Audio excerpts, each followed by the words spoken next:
What is up, everybody? Welcome to day 2 of the round of 4. After tonight, we're going to know who will be in the finals going up against SOOP. This is an unusual pairing that we've got here. Rain versus Sharp, two players that obviously have had massive success in the past, including winning an ASL here with Rain. But here they are together in this season. Kind of crazy, kind of surprising. No matter who advances here, they will be the underdog going up against SOOP. Yeah, I would definitely agree with pretty much everything that you just said there. Right here on screen, you can see this is when and where the finals will be. If you happen to be in Korea, we definitely suggest that you don't go see it and you wait for our version with our English cast. No, really, you should go down. It's absolutely fantastic. Don't forget, you do need to get tickets. It sells out pretty quick. This is, so we got a little bit confused when we were looking at the graphic recording this live last time. This is at Digital Media City. That is in Seoul. It is not near the Jamsil studio. It's a little bit trickier to get to if you take the train there. I recommend you get there early. The building's a little bit kind of generic. But the studio, the stadium, I guess we should call it, itself is great. Yeah. It's got really nice, like, theater-like seating, a lot of elevated seats, so definitely check it out. Again, make sure you get a ticket, make sure that you get there early, because this isn't, one of these studios we've got, like the other ones, where you can kind of walk off the train and a minute or two later you're there. Indeed, indeed. Now, taking a look at today's match, guys, it's Rain versus Sharp. Sharp actually does have that seed, which is pretty awesome. Like, he is doing so well recently. I feel like he is approaching being able to be called the strongest Terran player, right? Like, he's getting there, and he's been like a top 4-ish Terran basically since Remaster came out, right? Like, he's been very highly ranked amongst the Terran players, maybe a little bit higher, a little bit lower, but he is playing some phenomenal StarCraft lately. He's got his own style, and like, I couldn't be more excited for a match. Well, first off, it's gonna be better than Snow vs. Sulky, because you just, I mean, it could be 4 DT rushes and it's still gonna be better. And it's hard to be worse than that. I'll say that much. This should be pretty close, I think. Sharp looks especially strong lately. I feel like Rain's progress in this tournament has maybe been a little bit quieter than the other players, but here he is. It's undeniable that it was not easy for him to get this far, so it should be a great match. Yeah, this is going to be fantastic. And I tell you, like, both of the... Wow, you can see a lot of people thinking Rain is going to be able to take this down. Wow. Speed, Stork, and Mini all think that Sharp can do it. And that's kind of funny, because he probably practiced with Mini and Stork, if I had to guess, and then Speed has a very similar style to Sharp. So he might have some optimism about Sharp. I wouldn't be surprised if Speed and Sharp even practice together. Their playstyles are probably more similar to each other's than they are to anybody else. Absolutely. If that makes sense? Absolutely. The thing with Rain is he's almost, I don't know if this makes sense, kind of almost Android-like good. Yeah. How he approaches it. Like, it's so straightforward, it seems so clean, he makes it look so easy. And he's a very unfazed guy in tournament settings. I would say more so than almost anybody else. Yeah, no, he's a real talent. But I think we're going to jump to a video, guys. We'll be right back with that interview.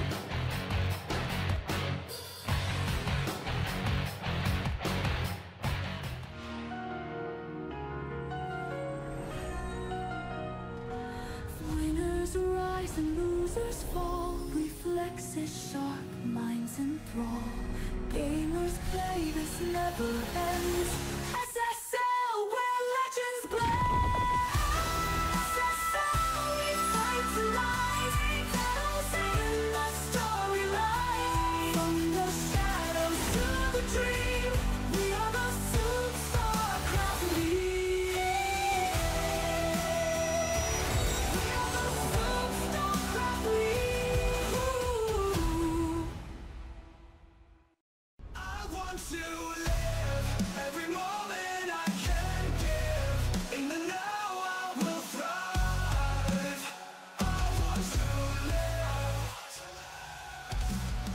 It's time for the second semi-finals match of SOOP StarLeague Autumn, who will move on to the grand final stage. One spot has already been claimed, with Sulky advancing yesterday, and today is the day the second spot is decided.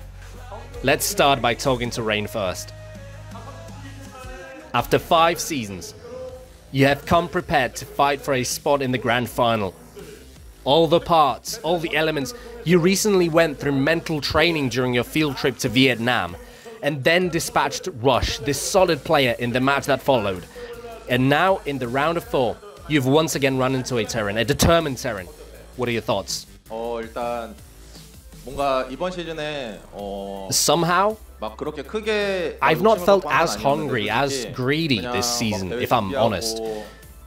I just prepare for the tournament, I get results, I then practice again.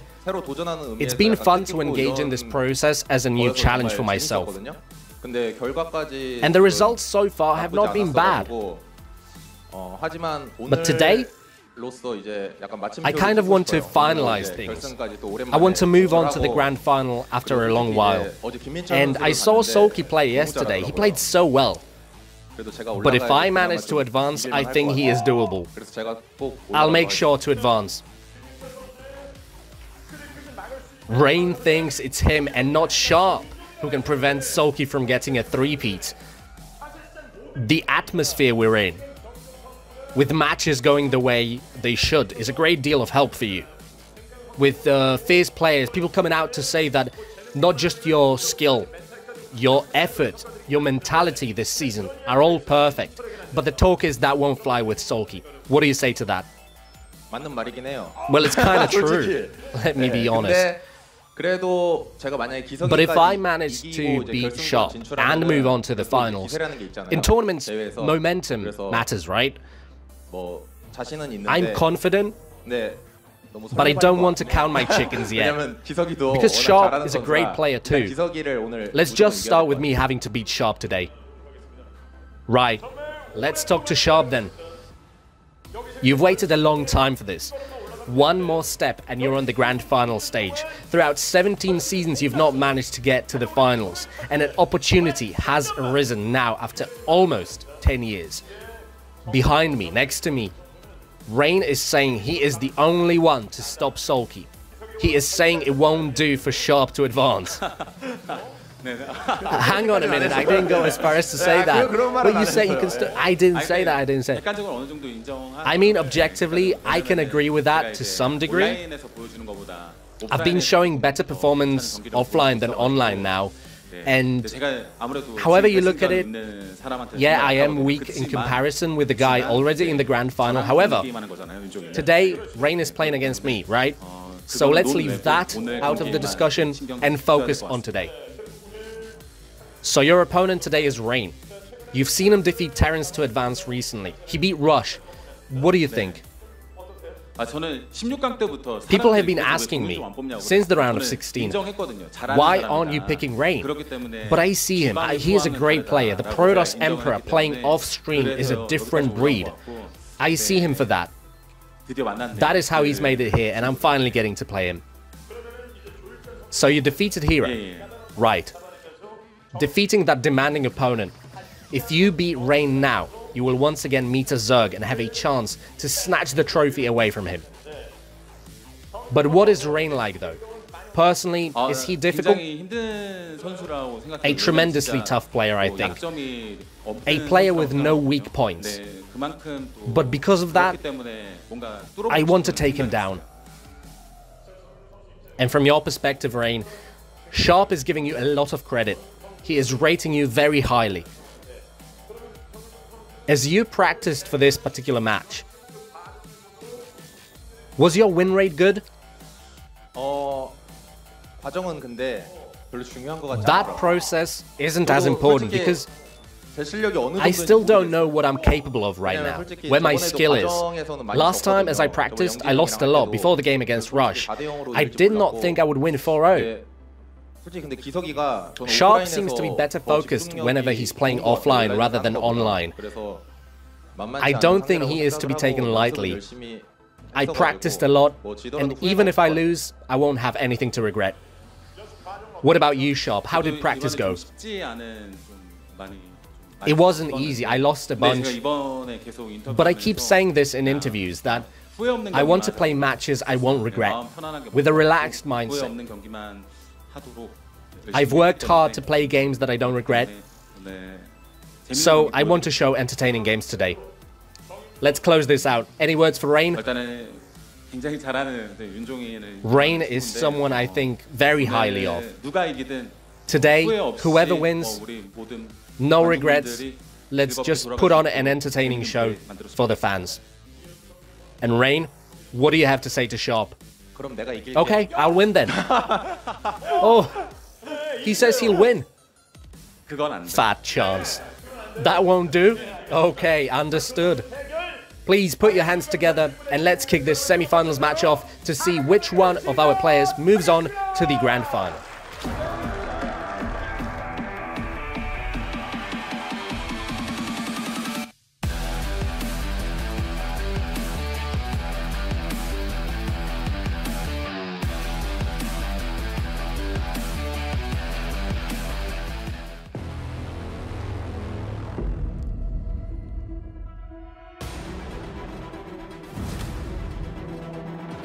최종전 경기 끝에 정말 시종일관 완벽한 모습으로 8강 무대 1위로 올라가게 되었습니다. 가장 꾸준한 유영진 선수와 오랜만에 돌아온 정윤종 선수 날아서 견제를 정말 미친 듯이 빈틈을 비수처럼 찌르는 반짝이면 반짝이, 움직이면 움직임 모든 부분에서 압도를 했기 때문에 차가운 바람이 붑니다. 돌아온 정윤종 4강 진출.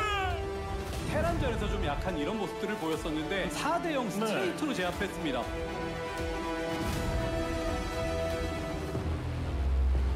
그냥 무너질 수밖에 없네요. 선수 앞선 경기력으로 압도했습니다. 폼이 좀 말이 안 돼요. 물 만났고 거기다 물 올랐어요. 다시 한번 이 두 명의 선수가 대결을 펼치게 되는데 이번에 8강에서 만났습니다. 상대방을 낚아먹는 플레이 판단이 굉장히 날이 서 있습니다. 타이밍이 진짜 미쳤습니다. 낳는 건 이렇게 하는 거죠. 3스타예요.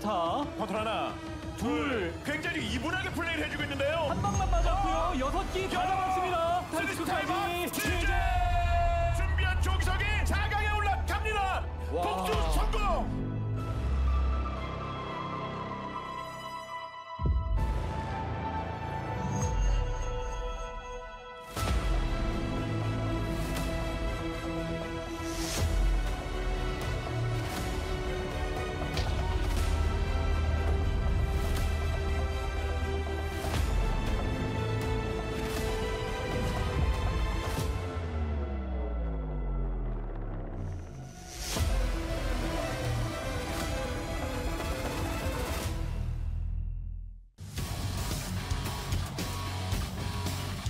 All right, we're just about ready to hop into this best of 7. Welcome everybody to day 2 here in the SSL. Super excited to have these two guys duking it out. Tough to call who's actually going to take it. Yeah. I mean, you can look at what Rain did in the last round of Rush and kind of lean towards him. That's what I'm doing. You know, Rush is at least as good as Sharp, but Sharp plays a different style, and Sharp has been really performing lately. I didn't think he'd make it through Hero. But like I said, his Terran vs. Protoss is levels above his Terran vs. Zerg. So maybe it's just Sharp's time. Maybe he can make this big upset and kind of reset the way that we think about him. I guess thinking big picture, it's hard to say who I would prefer to have versus Sulky. It doesn't feel like anybody, I think, stands a decent chance anymore, not seeing or seeing as how the last best of 7 went that we just casted with Snow. I thought Snow, you know, out of the 3 players that are in the top 4, Snow probably had the greatest chance of winning. He got completely dumpstered. So it's going to be a tough finals no matter who moves on, but both these guys have played extremely well this season. These are 2 players that were looking great in years past, and maybe you could say they had fallen off a little bit. They weren't getting the same kind of results as before. Some seasons pretty disappointing from them. But right here, right now, both these guys are looking extremely strong. They are indeed. And the stronger that Rain looks, the longer he's playing in a tournament, the more faith that I'm going to have that he's going to be able to really end up performing. Like, don't forget, this guy, it's kind of a joke in the scene. He's not as active as the other players. He jokes about how much he plays League of Legends compared to StarCraft. Like, for my money, he's actually the strongest Protoss ever when he's actually playing and taking the game seriously. And that, it's such a sad thing because you see people with this type of talent and you're just like, damn, I wish he'd just put himself completely into it. I really feel like he could be a Protoss Flash if he only played StarCraft, but he doesn't. He plays other games. But here he is again, going for, what would this be, his third finals, right? He beat Snow in a finals, he lost to Light in a finals, and if he beats Sharp here tonight, he goes to another finals. Yeah, he had one, you know, I think better finals here, at least compared to the one that he had versus Light. Light, he totally bombed out. It was kind of crazy seeing Rain underperform like that. No doubt if he can get to the finals here today, he's going to put the work in, he's going to put the focus in, but Sulky does seem to be looking at StarCraft in a way that nobody else can quite see, and it doesn't seem like anybody's had a way to kind of play around that. Sharp, on the other hand, seems to have a very upgraded version of himself. Yeah. He's still extremely active. He's still very good at engaging. He likes to do a lot of control-style plays. I think this is going to be a pretty action-packed PvT. You know, PvT can be extremely passive with both players kind of receding into their bases and hiding in the shadows and waiting for the moment to strike and tacking up. I have a feeling this should be a real back-and-forth, blow-for-blow PvT. I think you're very right about that. Like, Sharp is going to remain active here. Like, that is how he plays. He is very, very different from a player like Light, who will sit there and get upgrades and go to 4 base almost no matter what happens. Sharp is going to be out, most likely mixing it up, but he doesn't do stupid attacks. Like, he knows what he's doing. He's gonna, if he starts to take a tempo advantage in a Terran versus Protoss, I don't know that there's anyone that can beat him. Like, he is so good at his unit movement. He's so good at finding ways in with his vultures. And, you know, I feel like that's a really good approach in the modern metagame. I think early to mid-game defense is going to be extremely strong. That counts, like you were saying, Tastosis, denying vultures. You know, they're going to be coming here from Sharp. He's very good at outmaneuvering players, watching out for drop ships as well.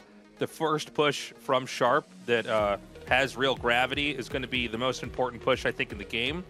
I think this could, at least we should have a couple games in here where if Rain can shut down the first real push that's meant to gain traction, he'll probably be able to stay out of range of doing much damage to Sharp for most of the game.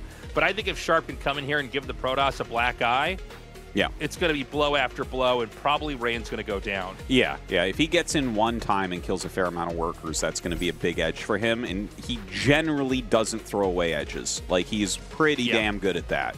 But yeah, you're super right that it's like really does come down to that first engagement. That's just in general in TVP. I think not just these two players, but like the first time Terran actually attacks. Terran is not a late game race. It's not an early game race. It's a timing attack race. You have to find that window and you have to nail it. And if that doesn't work, things oftentimes get out of control. That's correct.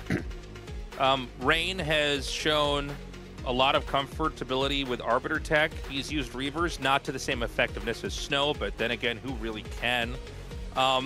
He does like to mix in Storm play. He does go Carriers. I would have to double check this, but off the top of my head, I think he goes for Carriers less than Mini, less than, well, certainly less than Stork. Maybe about the same amount as Snow. I think Snow goes Carriers a little bit more, but Snow wins so like much Rain's in the early game. Lowest end. Yeah, I feel like Rain's on the lowest end of carrier play. Even Bisu certainly goes for Carriers more as well. Yeah, I would say you're Rain right. Definitely liking the Arbiter tech, the Storm tech. He does do that mass shuttle style.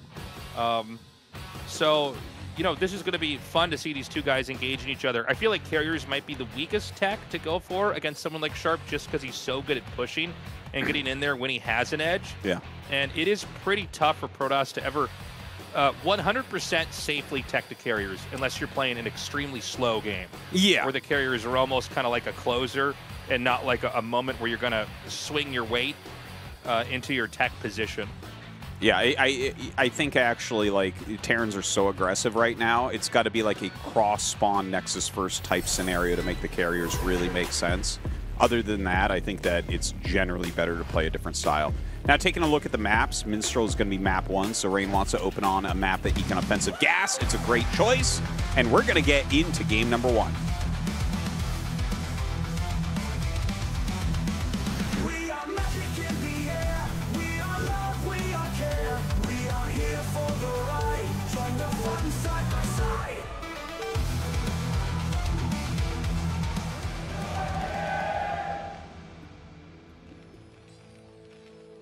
Okay, we're going to start this off on Minstrel. We've got Sharp down here in the bottom right, Rain in the top left. Normally, we plug the Patreon at the start of every game to get it out of the way, and obviously, we hope that we can convince you guys to join if you haven't already. But we also have a quick announcement with that. Artosis? Yeah, so Patreon is basically switching the platform over to yearly as opposed to monthly subscriptions. So we just wanted to give you guys a heads up that as of November 1st, it will be switched over. This is something that they're doing. I think it basically, from my understanding, has to do with Apple and the App Store and stuff. But yeah, that's just something we wanted to make you guys aware of. So, you know, we do hope that you guys do sign on for the year. And there you have it. Yeah, thank you very much to everyone who has supported the Patreon. And that's at patreon.com/ASL English. Yeah, so we appreciate the support, guys. Thank you so much. And in this game, it does look like Protoss is probably going to come in here and try to do a gas steal. Rain is just outside of the main base of Sharp here. Now, Sharp, I always find gas steals to be the most interesting against Sharp.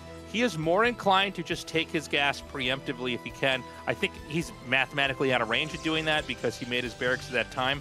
We've seen in previous maps where there's only 2 spawn locations that'll actually keep an SCV at his ramp just to try to stop that. So this is a transition opening-wise from the Sharp we've seen in years past. Yeah. He has chosen to go the course of the other Terran players in that he will accept the gas steal instead of risking any economy to try to prevent it, and then will instead play from what is generally considered to be a worse position, at least for the early game here in a TVP. For years, he was the only pro that was forcefully like canceling an SCV and taking his gas if need be. In the last year or so, I've seen him more often just let the gas be taken. I think he's... Because he had some very bad losses when he was... Oh, my God, I can't believe he saved that at 1 health. But he had some very bad losses back when he was always taking his gas. So glad to see that fix. You can see Rain's harassment here with the probe is really, really strong. And he's going to get it. Oh, my God, I can't believe he saved that. I thought for sure he was going to get it as it looped back around. Yeah, I thought it was going to be dead for sure. This is the conservative opening from Rain, a post-gas steal. I know we saw some players, I believe it was Snow actually, or it might have been Rain even, who did go for Nexus first after gas steal, but this is the one we generally would associate more with Bisu, which is to go for a gateway, another pylon, and then a Nexus. So you kind of lean on to the Terran in this position, force them to keep building defenses. They know that their gas you know, has been delayed considerably, and so this lets Protoss expand comfortably. Terran expands comfortably out of after that. Usually not much happens other than like the double or triple Zealot run by, which I think, you know, is evaporating quickly from the meta, as it's just sort of like, if you know how to stop it, then you win. So why would you bother doing it? It was so popular for so long, and we've seen Sharp specifically lose to that in some bad situations. The Zealot gets forward there and checks out the command center has started, so he just wanted to make sure it's not some sort of crazy like Marine medic rush or something like that, and he has that confirmation. So yeah, you're right. It's the game just has to kind of slow down here, and we'll see where they want to go, right? Like right now, in this exact type of scenario, most Terrans are doing 3 factory. So I'm very excited to see if Sharp likes that as well, or is he going to go with the more standard 2 factory? The more classic. The 3 factory is a pretty interesting concept. I do feel like if this is around for a while, people will stop it. But it does seem like the 3 factory is probably a response from Protoss's maybe, in fact, getting their 3rd base faster than they really are able to do. You know, it seems like all of TVP, whether it's Nexus on 12 or Gas Steal into quick expand on both sides, have turned into faster, more action-packed games. I think that's because both sides have got a better idea of where they can engage each other on that front. And this is going to be a Citadel off of 1 gate. Dragoon Range is making. Rain has been going for a lot of DT rushes in this matchup. Yeah. And we saw... He actually... Yeah, go ahead. Oh, no, I'm sorry, Ertos. I was just going to say, he actually, I think, goes for DTs and PvP and PvT just on the ground more than anybody else. You're 100% right on that. Less carriers, more DTs, and take from that what you will. But he used a rush against Rush, specifically on kickback, and got a quick win with that. And his he's actually been doing it on ladder as well. I've casted some games of him doing this also on ladder. And look at this, He puts 2 proxy gates. So he's actually going to go very, very heavily with this. And it is the 3 factory play. Now, and he's actually going Armory as well with Academy. Academy, this is the one part of this that could end up being dangerous. But this is only going to be a 2 add-on on the factories. He's not going to have enough gas to go Academy and Armory and 3 add-ons, which means that it'll be more Vulture-based, which is a good thing for Sharp here, right? Like, if he can weather the first couple DTs through, you know, scanners or whatever it might be, he's going to have a lot of units, and he can make a lot of Vultures to lay mines with. So, you know, he still has that probe over here. No doubt he's going to be making DTs. You could go into Arbiter before Robo off of this. That's a kind of crazy way to play. Or as Tastosis would call it, crazy Protoss. That was I think the dude that came up with that. But the DT lean into it, Tasteless. Wait, did he do it? Hold on. Oh, please just actually check. He didn't show us what the tech was. What? Yeah, no, he doesn't have any idea. He scanned there. Yeah, I think you're right. I would imagine that's Stargate. I'd be pretty surprised if it was anything else. I don't think you make a Robo up there that doesn't look right. So he's got the DTs. Oh my God, he's gonna just go for a dive here. This is crazy. He rushes in, he drops 2 Dragoons. Not a bad trade for 1 tank. There are 2 scans available. I think when he did that dive in, he also could get to see the scanner. So 1 scan is going to take out 1 DT. This one can just shimmy over to the side. There is another scan available. Wait, is there? Or I think it's actually the natural He'll have it one. in just a few seconds. It was at 42 and we just looked at it, so he should have it just momentarily here. And he needs to use it now. There you go. That is excellently done. This should just straight be a hold, but you can't be losing that turret. Okay, good. Now the turret will finish. He can repair. Completely safe now. This is a big advantage to Sharp. So he's going to try to run up again. Now remember that, you know, the more DTs you lose, I mean, this is a lot of gas you're dumping into tech that, you know, is not going to lend itself to any advantage later on. DTs, you know, it's funny, they seem like almost unstoppable until you have enough detection and you just have any kind of core army, and they're not great. They do a lot of damage, but they don't attack fast. So 1 DT is taken out. Now remember that, you know, the follow-up with this, since it is Arbiter tech off of just the 2 bases, is that you're milking the scans. So Terran feels like they're getting further and further ahead, but when it's time to get on the map with the Arbiter, it's a lot harder to get away with anything. And so this is the rationale for continuing to make DTs and trying to force those scans. So here comes another one now. I don't know if our observer's going to check, but just remember that Terran eventually has to move out. And if Terran, like, sieges up and doesn't have any vision, like no turret, no scan, your whole army dies.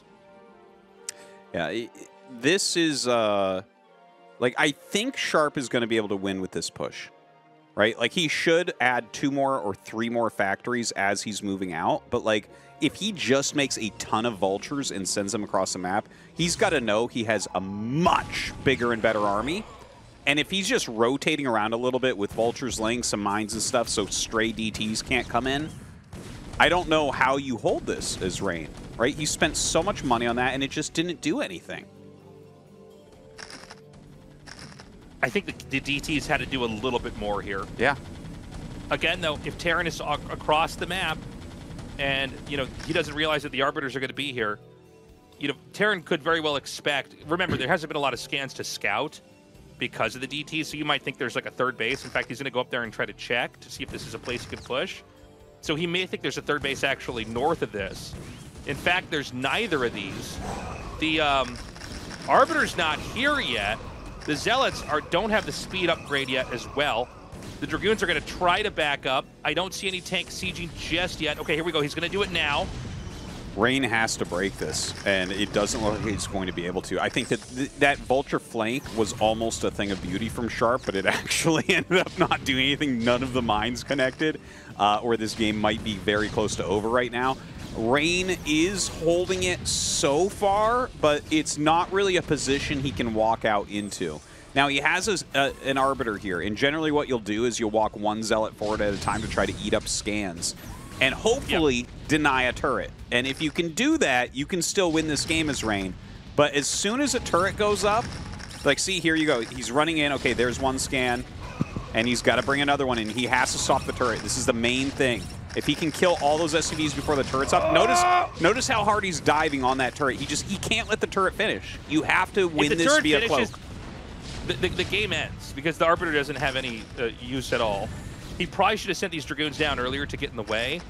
Yeah. He's going to send one more Zealot in here. He's trying to single file it. You know, he's not able to get in range there. Dude, I think Rain might just lose this.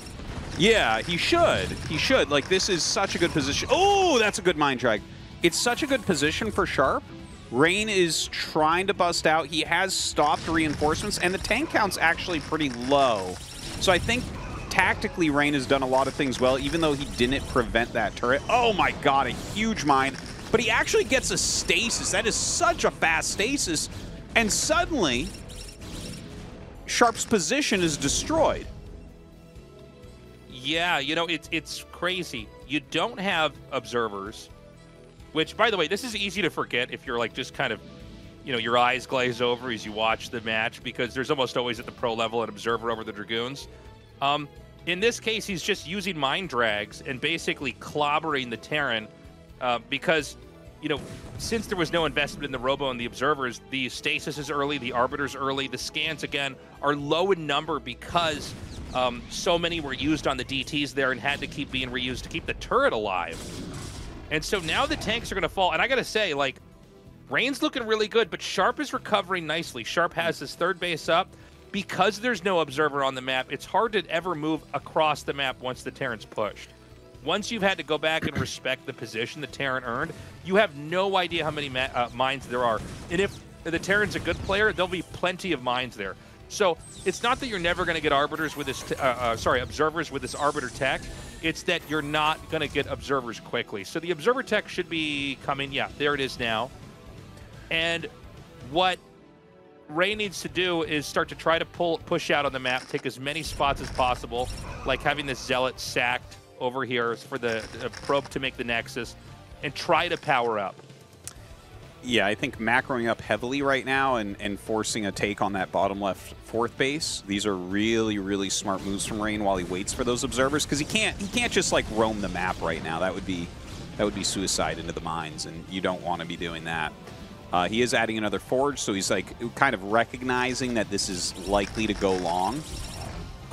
You know, if Terran attacks poorly or you get a great recall off, the game could end rather quickly.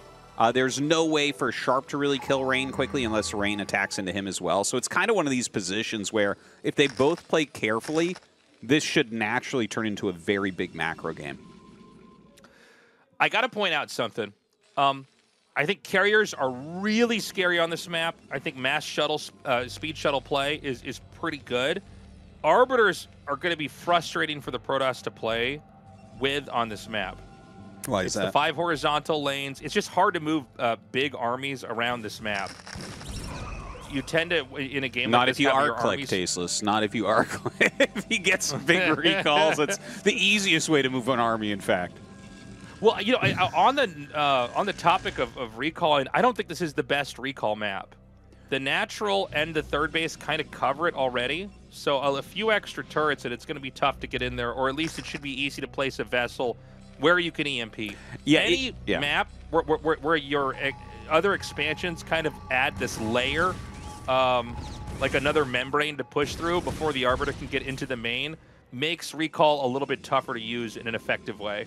100%, 100%. It's very different from a map like Dominator, where it's just like a ton of surface area. Here, and you can see Sharp is starting to put a couple turrets down. He's putting some units down at the bottom. Really, that bottom lane is the only really clean, good recall area. So as long as Sharp's on top of that, the odds of a recall ruining him are pretty low, I would say.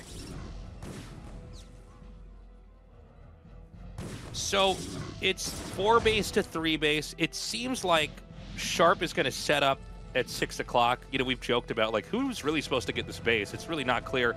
I feel like the way that Rain's grown, Sharp can basically push through the bottom of the map and expand there and hit 2 bases at once. So positionally, this is going to be pretty hard here. I think what Rain wants to do is try to set up a counterattack. I think it's a pretty good idea. I'm not sure how feasible it'll be. Oh my God, the Vessel. We got to make sure, for Rain's sake, he does not let these Arbiters get EMP'd. Late game, you know, Mass Tank Vulture versus, you know, the Arbiter, Zealot, Dragoon is really interesting unless a Vessel gets the EMP. And then the Protoss will just lose the fight straight up. I don't see Psystorm anywhere, by the way. Yeah, I haven't seen Psystorm, which is kind of surprising. I think he would start to get into that at this point. But Rain is rotating around through the center a lot. Yeah, it is. You know, he kind of had that weird risky opener, so he's got to skip something. Yeah. But Sharp is attacking really strongly, and Rain was acting like he was going to counter, and then he saw the bridge was too hard to break, as it should be. And now he's trying to... Oh, wow. Gets the EMP on one of those. And now he rotates around to try to stop this push, but look at Sharp's army movement. He's very, very good at figuring out when and where he can take an engagement. And this is definitely correct. He does not have a large enough army here to actually fight Rain's army. So he does a little bit of damage. He pulls back so he can't really be engaged. And he can rally more units up here now, but he shouldn't push too fast. This is a little bit too fast here. I'm surprised he set those 3 tanks up like that. Oh my God, he just dropped a almost full energy Arbiter here. Doesn't seem like there's actually as much from Terran as I imagined. I guess there's a lot more mines and a lot less units now that we're actually getting a shot of this position on the map. He is finally getting the Templars in there. He has lost, I think, 2 moments where his Arbiter's energy could have been used a little bit better. It is acceptable to freeze a huge chunk of Vultures like this if it lets you just get the tank and surround everything and kill it later. Now, we actually have... Ooh, was that... Oh, he actually missed the second High Templar. Trying to get something done with these vessels and everything. That was kind of weird, right? Because he left a lot of units at home to make sure the counterattack wouldn't work. And then he started to pull back, but then he overcommitted. If he had pulled his army back a bit better there, I feel like Sharp would be in a better position. As of right now, like, looking at the supply numbers, though, it's not terrible for Sharp. Like, he's just got his 4th base up towards the top right. He's got actually more supply than Rain right now. A lot of that is in Vultures, but he's still holding strong. You can see his macro is really on point this game. This push in here, it just feels a little bit like an overextension from Rain. I know he's got a lot of nice juicy storms that he could try to cast down here, but I think he's losing too much of his core army. The 5th base is just north of here, and you can absolutely hit this from behind with siege tanks. And the fact that he's under, Sharp has control of the bridge, and then slide up like this is a problem. You know, 4 base to 4 base is very bad for the Protoss. The Arbiters haven't really panned out. You know, it's funny. It seems like the first half of this game looked genius from Rain, but just the shape of the map, the way the game develops, makes it really, really tough to actually get away with anything Arbiter-wise in these narrow valleys. Yeah, I think we have actually seen that kind of play out, as you've said. The Arbiters haven't been quite as effective, but he has kind of messed up a little bit on some of these stasis uses. But yeah, GG is called. Sharp played a really nice punish game there, but that's really what it was, right? Like, Rain did the offensive gas, and then expanded and just went very fast DT with 2 proxy gates, and just tried to kill Sharp, and he lost like 4 Dark Templars, I want to say, killing almost nothing. Yeah, he forces a few more turrets and stuff, but like, he killed almost nothing with it. Observers were super late, and Sharp just kind of took control of that game. It was a beautiful game from Sharp. I do like Rain's ideas, but yeah, it seemed like he didn't have the final piece of the puzzle solved. Like, okay, you can stop their 2-base push, but what happens when the game just becomes another PvT, but on a very specific map? Yeah, well, when you get behind like that, right? Like, when Sharp is actually able to block a DT rush, The thing is, it's kind of a funny thing. It reminds me a lot, actually, of Sulky, the way that Rain mixes in more DT rushes. Because, yeah, he loses some of these DT rushes. Like, this one totally didn't work. But here's the thing, it could have worked. Like, he could have gotten, like, almost a free victory where it's like, yeah, just Invisible Men just won the game instantly. But also, it puts Sharp into a position where he's like, dude, this guy does DT rush a lot. I have to have my detection on time. I cannot cut that anywhere. Yeah, it feels like if you're just ready for the DTs, like you play a little bit more Captain Careful in that regard, then now what? Now you know you can't be outsmarted. And yeah, Rain just DT rushes a lot.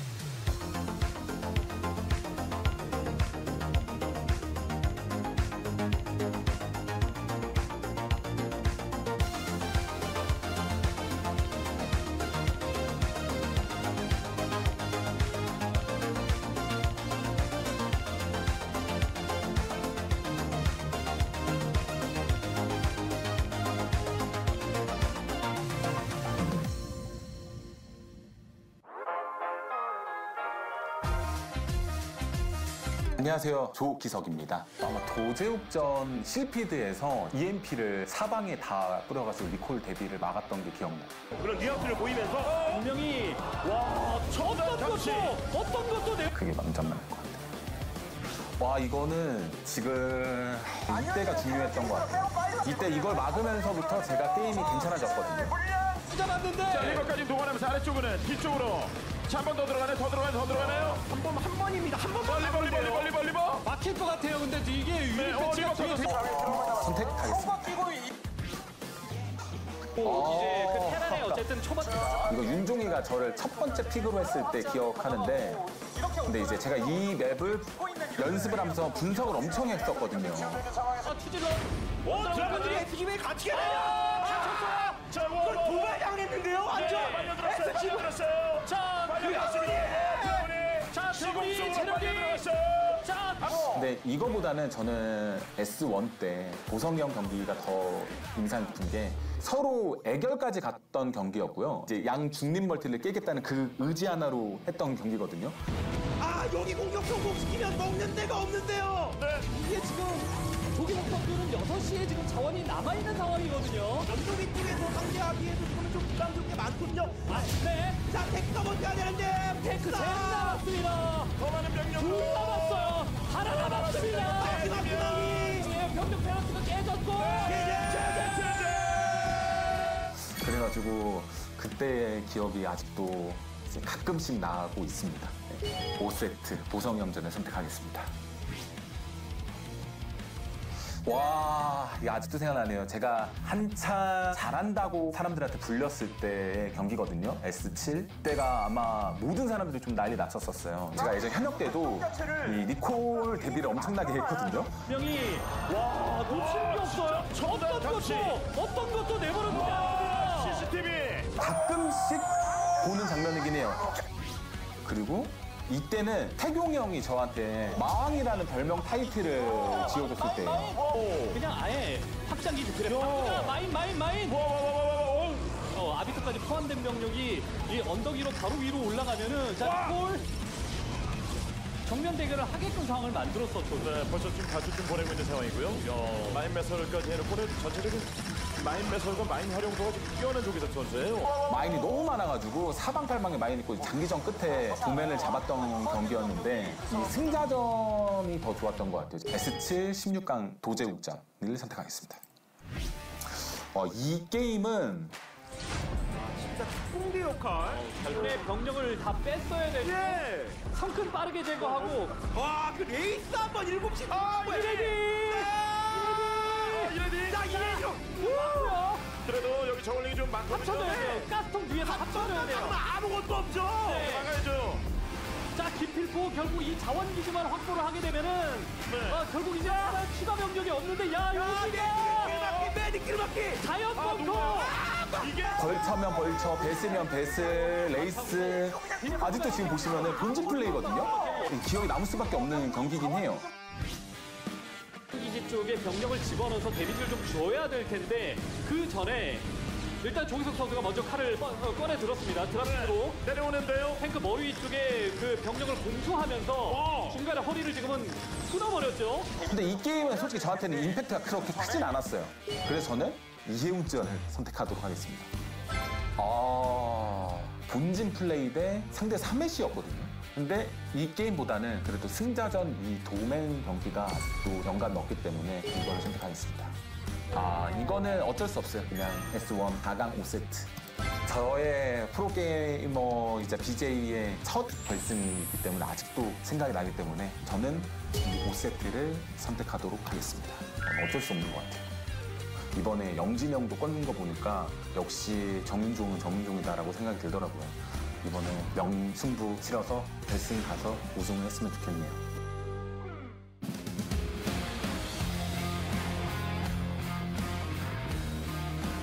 Welcome back, everybody. Thank you for waiting after that awkward interruption. I was ready for them to throw to the commercial.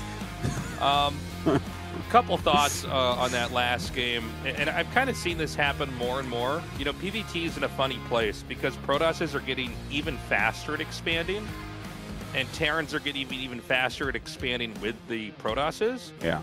We're seeing a whole new layer of proxy gates and proxy strats post quick expand.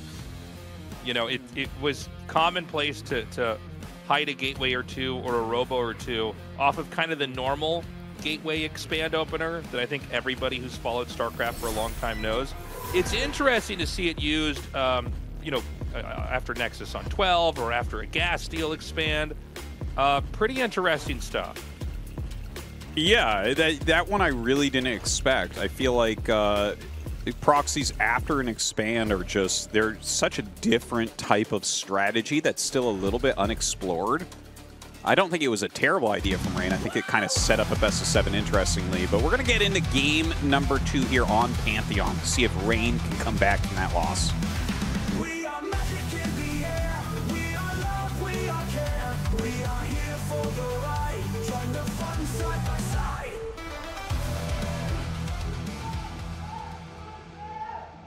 Okay, both players sharing the bottom here. Rain on the right, Sharp on the left. And Tastosis, you were saying this is a map that's pretty decent for Terran, correct? Like it's probably the easiest map for Terran in a long game to get 5 bases, right? In my opinion, absolutely. Like I find this to be, this is my go-to pick for tournaments. Like the tournaments I've played since this map came out, I think I've picked this almost every time against Protoss, just because it's like exactly what you said. The quadrants, like it's not that far to all the different bases. It can be a little bit wide. Thanks for coming down, guys. Yeah. But yeah, it can be a little bit of a wide area to defend and stuff. But yeah, it's the easiest 5 bases that you can take, for sure. Right? Like a lot of bases, because this is one of those 16 base 4-player maps, right? Because we've been talking a lot about 12 base 4-player maps like Retro or Fighting Spirit or something like that. And then the more standard 16 base maps. On the 16 base maps, normally there's a quadrant of 4 bases and the 5th base is really far away. Here, you got your quadrant of 4 bases, but then you can kind of take their 5th base and it's really not that far from your other stuff. So, yeah. That's, I don't know. I think if you're going to play a big macro game, it's definitely comfortable for Terran compared to a lot of maps we've had over the years. Yeah, I think it's a really interesting observation, and I think it's very true. If Terran gets up to 5 bases as a Protoss, it's like, oh, we're never going home. No, dude, this is going to be so hard for me to stop. Yeah, if you don't kill them really suddenly with something, you can't even kill them suddenly. It's just, wait, what is he doing? Yeah, dude, he's going to put a robo down. Oh God. Wait, this is a blind hidden Actually, pylon? This could be a DT rush as well. Let's see. This is a blind scout to the left side of the map. So, in other words, if Terran is in the top right, this doesn't work. We generally call it a 2/3 proxy, where it's like you're 2/3 of the time you're right, and the other third you just auto lose, basically. So, Okay, there. Wow. There is a build. Do we build. have a Citadel started? We're going to see. I guess maybe he starts it here? Or is it a Robo? Yeah, okay. Citadel. So this build, Tasteless, has... I now wonder if that account that I've been playing against is Reigns. There's been this S-Rank Protoss barcode on the ladder for the last few weeks. And the DT rush comes before Mines is done. You actually... The Protoss player will end up having like 13 probes, and it's the quickest DT I've ever seen, ever in my whole life. There's no Dragoon range making. Yeah, there's nothing. So he doesn't even care. No, you don't care. If this is that particular rush, because I've watched the replays afterwards, because I'm like, how the hell? Like, literally, you can't get mines in time. You have to go missile turret. And see how he's making that vulture? Okay. Like, if this is that rush that I have hit on the ladder multiple times, it's the craziest all-in ever. And you can see he's really trying to block this. He's trying to make it look like he's going to make a Nexus. But it's just going to be a fast DT. And I think this is the one where, like, if you go one vulture, add on mines, the DT is in your natural as mines finish. So we'll see. We'll see if it's exactly that. Now, Sharp is looking for this. He's going to find it. I'm so interested in this. Okay, I've never quite seen this build. I think he has enough time. See, he throws the eBay down immediately, and like I said, you need turrets. You can't defend it with mines if it is that build. Like, it's hard to read exactly if that is what's going on. Now, I love the Marine counterattack, by the way. Like, if your opponent is doing something like this, you can just attack with anything you have because they are not going Dragoon range. He's going to have to probe drill here. He can take advantage of where the Templar Archives and Gateway and Citadel are. So that's weird. Yeah, the first DT, you'll be able to clear this. But you know what? This is even worthwhile, too, because you're slowing that DT from coming down. He's trying to get mines. There's the turret. Here comes the DT. This is crazy. He's throwing down tons of turrets right now. He's going to run by. And see, notice how it's here. It's here before the mines are up. And he turned around to kill that, so... Oh, my God. Can he get this one? He skips it. Yeah, he's but trying there's nowhere to go now. He's going to be trapped in here now. Yeah, that's pretty trapped. World? So it looks like a failure. Like, Sharp seems to have held it. But you can see how fast it was, right? Like, the DT was in the natural before mines were done. So if he hadn't turned to kill the turret... he actually could have probably killed the vultures in the mines. I think that there's an execution error here by Rain. Like, I think he could have done a little bit better than this. But now I don't know if he's pretty screwed. Well, I think the game is probably going to end here. Oh, my God. Oh, that's so funny. It doesn't block. GG. Okay, I got a lot to say about this.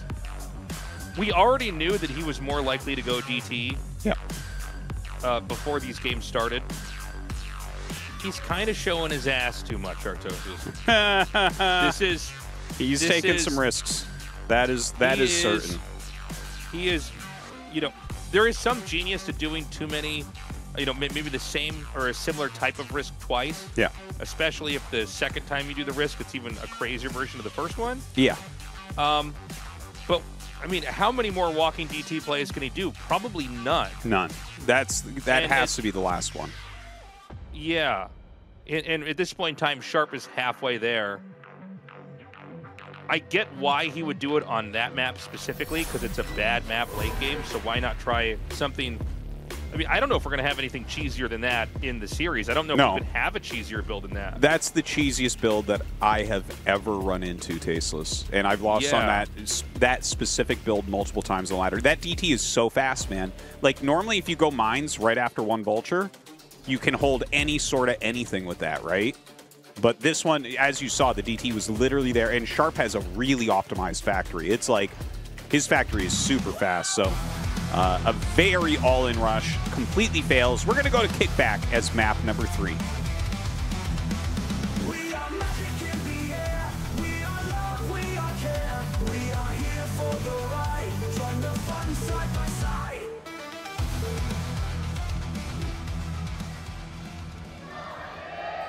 Okay, Sharp in the bottom left, Rain in the top left here.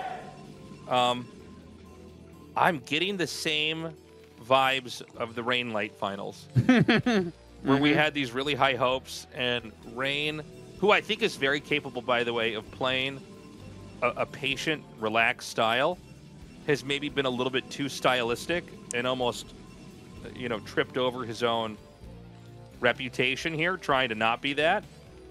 I don't know. You know, again, it's too bad. It's not that what Rain is doing is bad. It's that, you know, there is an element of chance or surprise that's part of these builds, and it seems like it's just not working.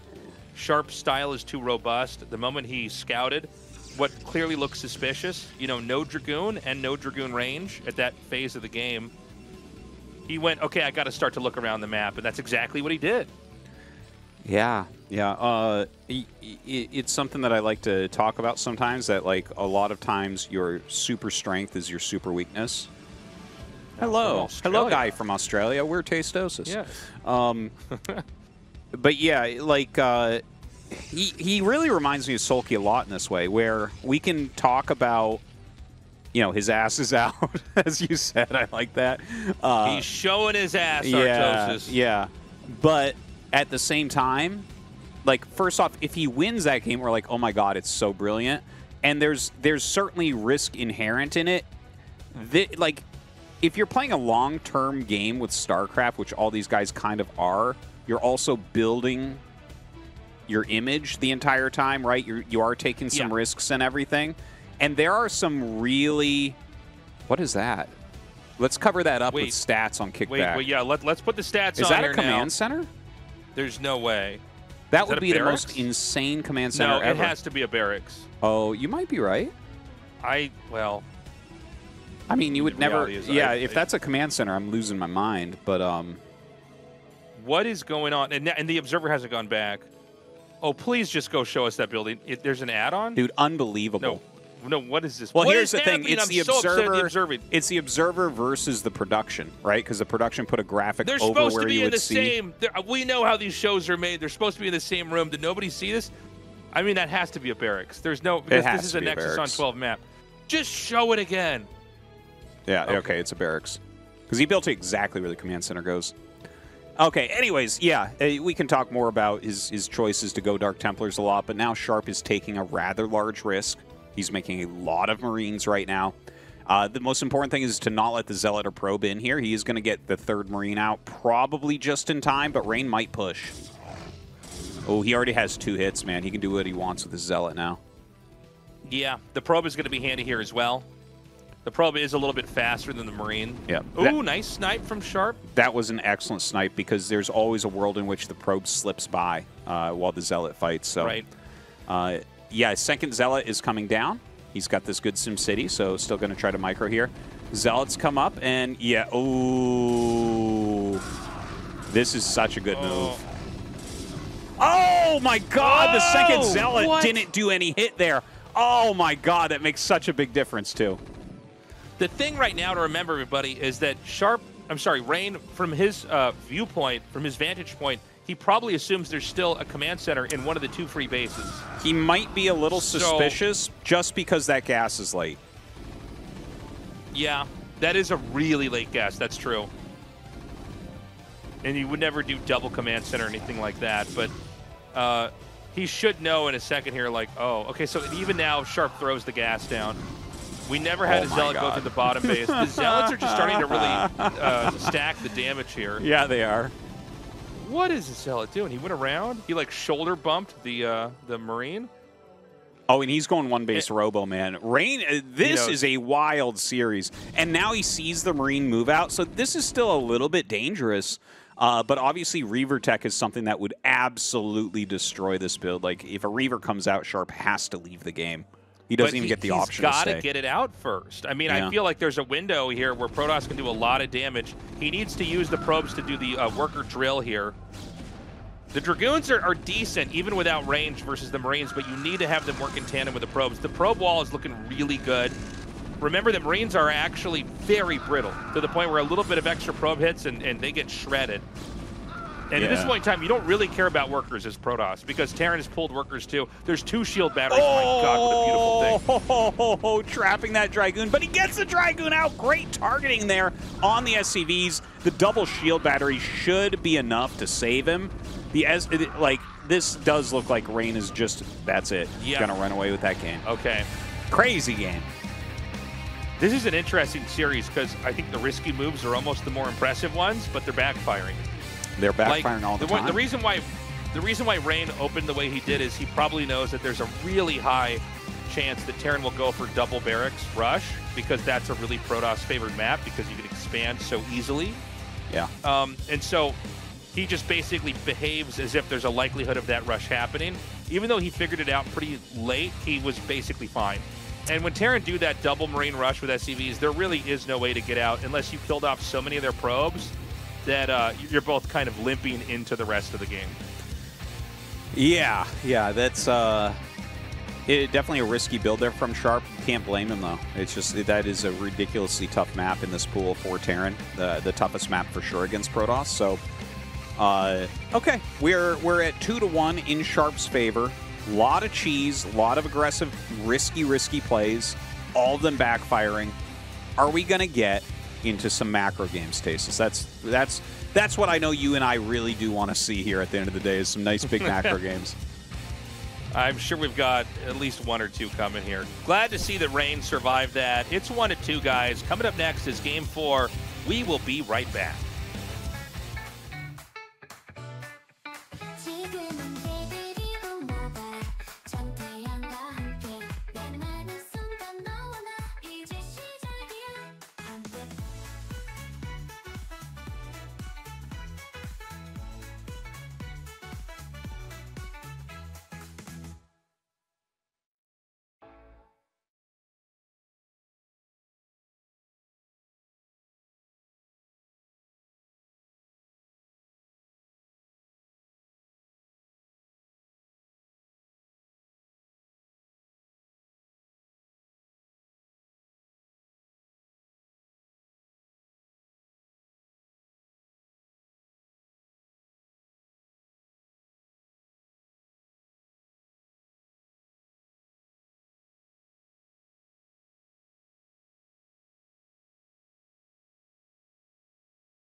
네, 전 프로게이머 정윤종입니다. 명장면? 근데 제가 기억력이 좀 안 좋아가지고. 민철이 형이랑 8강이었나? 예, 이제 게이트웨이 지역 쪽만 커버가 되고 그때 이제 제가 준우승했을 시즌이었는데 마지막 경기 때 버글링 올인을 딱 막고 이기는 그 장면이 좀 떠올리긴 해요. 결승전 1세트 vs 장윤철. 제가 이걸 다시 보기를 봤거든요. 근데 지금 인구 차이가 40인데 이걸 제가 이기더라고요. 근데 이 게임할 당시에는 저도 뭔가 불리하다는 생각을 못했어요. 그냥 반반이라고 생각했는데 게임할 때는 명장면이라고 생각 안 했거든요. 근데 다시 보기 볼 때는 좀 이걸 어떻게 이겼지 좀 이런 생각을 하긴 했어가지고 신기한 것 같긴 하고. 근데 이 경기는 제가 솔직히 좀 무난하게 이기긴 했거든요. 게임을 하면서 나 오늘 되게 잘한다 약간 이런 느낌을 받았던 경기이긴 해요. 멀티태스킹에서 이기고 있다는 느낌을 받아가지고 상대가 이제 제 속도를 못 따라오는 느낌? 뭔가 나 되게 잘한다라고 게임하면서 생각을 했거든요. 솔직히 장면은 명장면은 아닌데 그냥 제가 잘했던 것 같아요. 저는 좀 약간 경기력을 중요시하는 스타일이라 2번 하겠습니다. 그리고 이 경기가 좀 명경기이긴 했는데 하게끔 상황을 만들어야 되는데 자 위로 이거 솔직히 근데 이게 상황이 제가 못 이기는 상황이에요. 그리고 이때는 이제 아비터를 좀 많이 썼는데 솔직히 아비터가 좀 한계가 있어요. 근데 아비터로 테란이 이제 4컵, 5컵 먹는 거를 제가 움직이면 움직임 약간 전초로 이겼어가지고 이게 약간 명장면 아닌 좀 명경기이지 않았나. 근데 이거 근데 명장면이라고 하면 이것도 명장면이긴 해요. 9게이트 제가 막은 건데 이게 원래 드라곤이 죽어야 되는데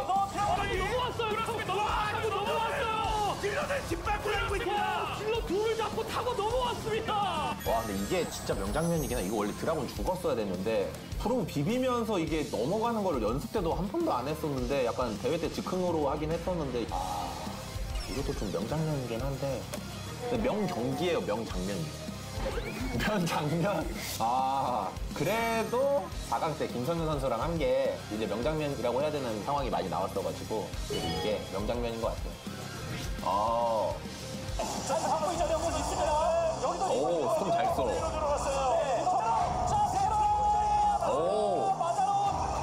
이게 스톰에 좀 맞아놓은 이런 상황들이 한꺼번에 이거 어떻게 이겼지?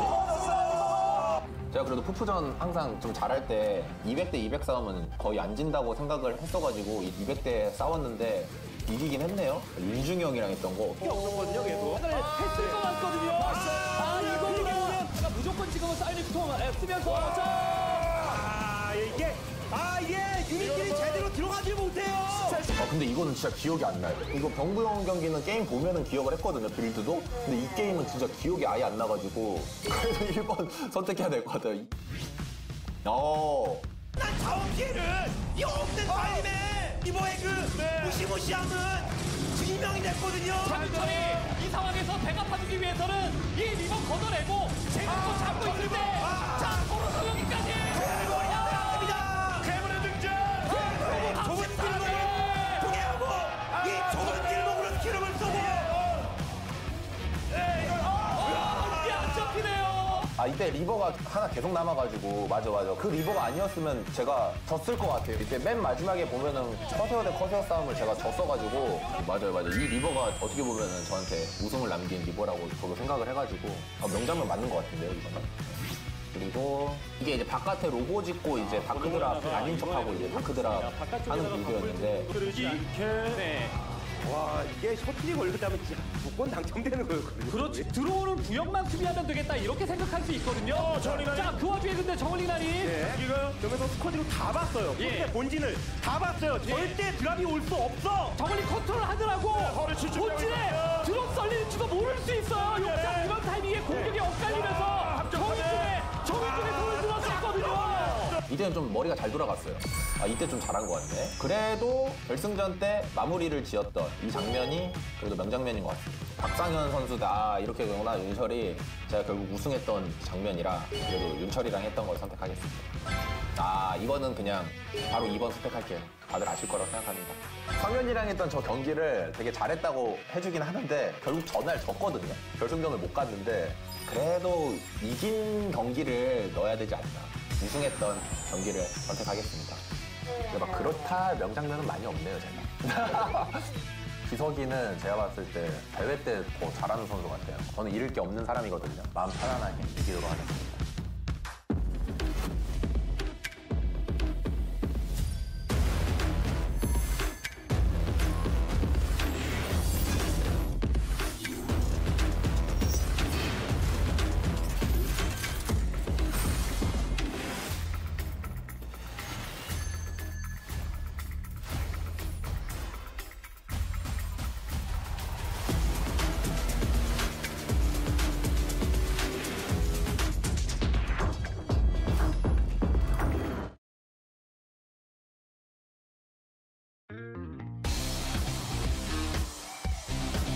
Thanks for waiting, everybody. We're back. We're ready. We're going to go into game number 4 now. None of these games have panned out the way any normal game should. It's been a lot of high-risk behavior from one side or the other, always resulting in it backfiring, at least so far. Yeah, it kind of looks like two players just trying to speed run up the ladder right now. But I think it has to calm down because all of the cheesy, aggressive plays have kind of failed. They've kind of set their tone. A lot of it made sense, honestly. The minstrel game is the big question for me. That was kind of the really weird double proxy gate after the expansion rush there. But okay, like I guess that's what he was going to try. And you know, he almost broke through. Like he almost got the turret, so that makes sense. And then that super fast DT all in. Man, I tell you what, that is a scary one actually. And yeah, you know, the thing is, Sharp scouted it just quickly enough to just barely get his turrets up and stop it. So well done there from Sharp. And then of course Sharp with a super risky proxy barracks tries to marine all in, doesn't work. Yeah, it's been wild, but we're gonna go into Radion next. And Radion is like a really standard macro map. I know that Sharp plays a lot of pretty standard-ish macro games here, a little bit more vulture heavy than a lot of players, but I think it's time now. I think it's time to dial it back a little bit and for them to have a real macro battle. Yeah, let's get into this next game, man. I really want to see what other kind of interactions these guys are going to produce. It's probably been a pretty frustrating series for Reign so far. You know, when you win a game 3 like that, it's not exactly, you know, a fist-pumping moment. It's kind of like, all right, that was crazy. Luckily, I did open up in a way that was conservative enough to protect myself from his greed. But I feel like neither player has really gotten the win that is the feel-good moment. Maybe Sharp had a little bit of that in game 1, but I think you know what I'm saying, Tastosis. Yeah. Like, we haven't had a proper back-and-forth PVT. And when I say proper, look, you could still have Reaver drops. You could still have, you can have all this stuff you see. You just don't need crazy proxies or crazy denies of tech itself. All the wins so far have been punish wins, right? Your opponent tried to pull pull a fast one, and you punish them for it. And that's like, okay, well, there's a certain amount of feel good there, but it's not the same as like you both kind of open up or on even grounds, then you outplay your opponent. So. Exactly. That I think you said it much better than me, Tastosis. Yeah, we haven't had anybody.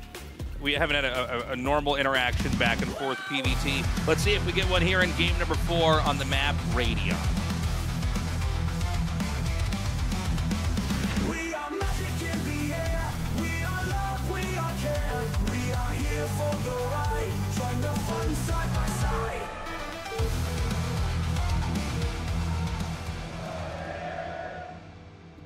Okay, Reign in the bottom left, Sharp in the top left. So, Radion, I think it's a really great map. It's really grown on me. And honestly, I thought it was a pretty good map pretty quickly. Even though a lot of Terran players have been a little bit more negative on it, I think it's just a really fun, standard map. I think the layout is a really good compromise between the 12 base maps and the 16 base maps, right? This is a legit 14 base map, and all the different positions play really differently from each other. So it's just, there's a lot of interesting things that can happen here. Yeah, I agree with you 100%. I like this map personally. It's made for some fun games to play on. I think it's, you know, you could package it in with the other few maps that are pretty standard but have a couple unique differences, but generally create games we're familiar with and can enjoy. And I think players that are new can still hop on these maps and have a fun experience. Wow, and the SSL data, 7-6 in Protoss's favor. That's pretty good map stats, actually.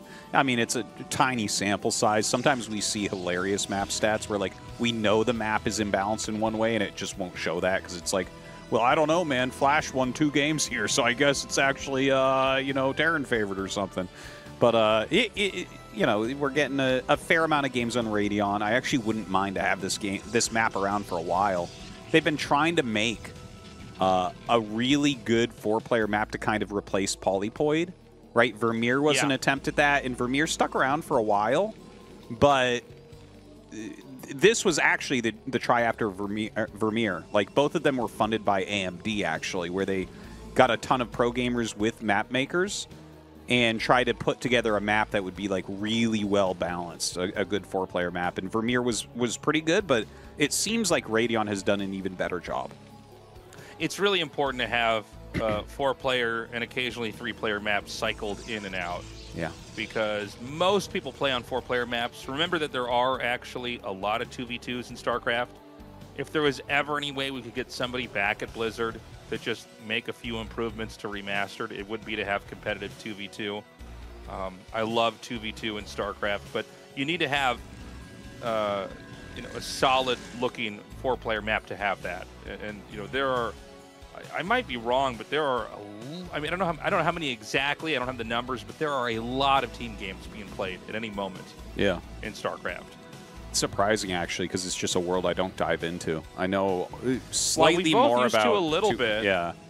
I feel like I know slightly more about 2 vs 2 in StarCraft than I know about League of Legends, which is 0. But, like, you're right. When I go to join a custom game, there will be a ton of, like, team games that are public lobbies and stuff. But yeah. And 2v2 in StarCraft 1 is actually very competitive. It's really good, actually. Yeah, I feel like, you know, a lot of game designers are like, we're going to fix it, like they try to do in StarCraft 2, where, like, you could trade resources. I'm like, what? That's the worst thing they ever did. 2 vs 2 in StarCraft 2 sucks. Yeah, I'm like, just just give the guy his own minerals. Yeah. Oh, I can control his units, too. And play a game. I'm like, why would you, what are you guys, you're bank transferring minerals to each other? It's insane. Yeah. Yeah, it was a bad idea. It's so weird that they did that. It's so bad. It's like game designers like, look what I did. It's like, no, this isn't as good. And actually, I think the game's a lot more interesting. Now, I'm on a tangent here. We've got an SCV Vulture Marine Rush coming here, Tastosis. Yeah, so this is against a no-range expansion. When the Nexus is that fast, you know that there's no range. He checked on that as well. And you can rush it. This is an older version with only 3 SCVs. Protosses have been holding the 3 SCV version more recently. And one thing I can say, oh, that is an excellent block right there. You got a ton of extra damage on that Dragoon. So really well done. But what I was going to say there was Flash has been sending 6 or 7 SCVs as opposed to, well, I guess this is actually 4. So it's kind of in between. But yeah, I've found that this gets held more often recently. But it looks like he's crushing, man. Holy crap. I mean, this bunker's going to finish, man. There's no way. The Marines are all alive. They're just going to run right in, and the Vulture lives. Absurd. Look at that. He is crushed. He is crushed. That was like... There's no way to even kill the bunker. I mean, with 2 SCVs alive here? Yeah. Oh. Yeah. Sharp is worlds ahead. And that was actually relatively close. Like, he had exactly enough SCVs to block long enough to get the bunker up. So really well executed there from Sharp as well. Oh, he's so close to killing 2 goons. He actually gets the pin off. The Dragoon barely kills that one. There is, I think, no world in which you can save this, but hold on a second. There's only 1 SCV. No, I'm sorry, there's 2. There was one hiding under the portrait of Sharp.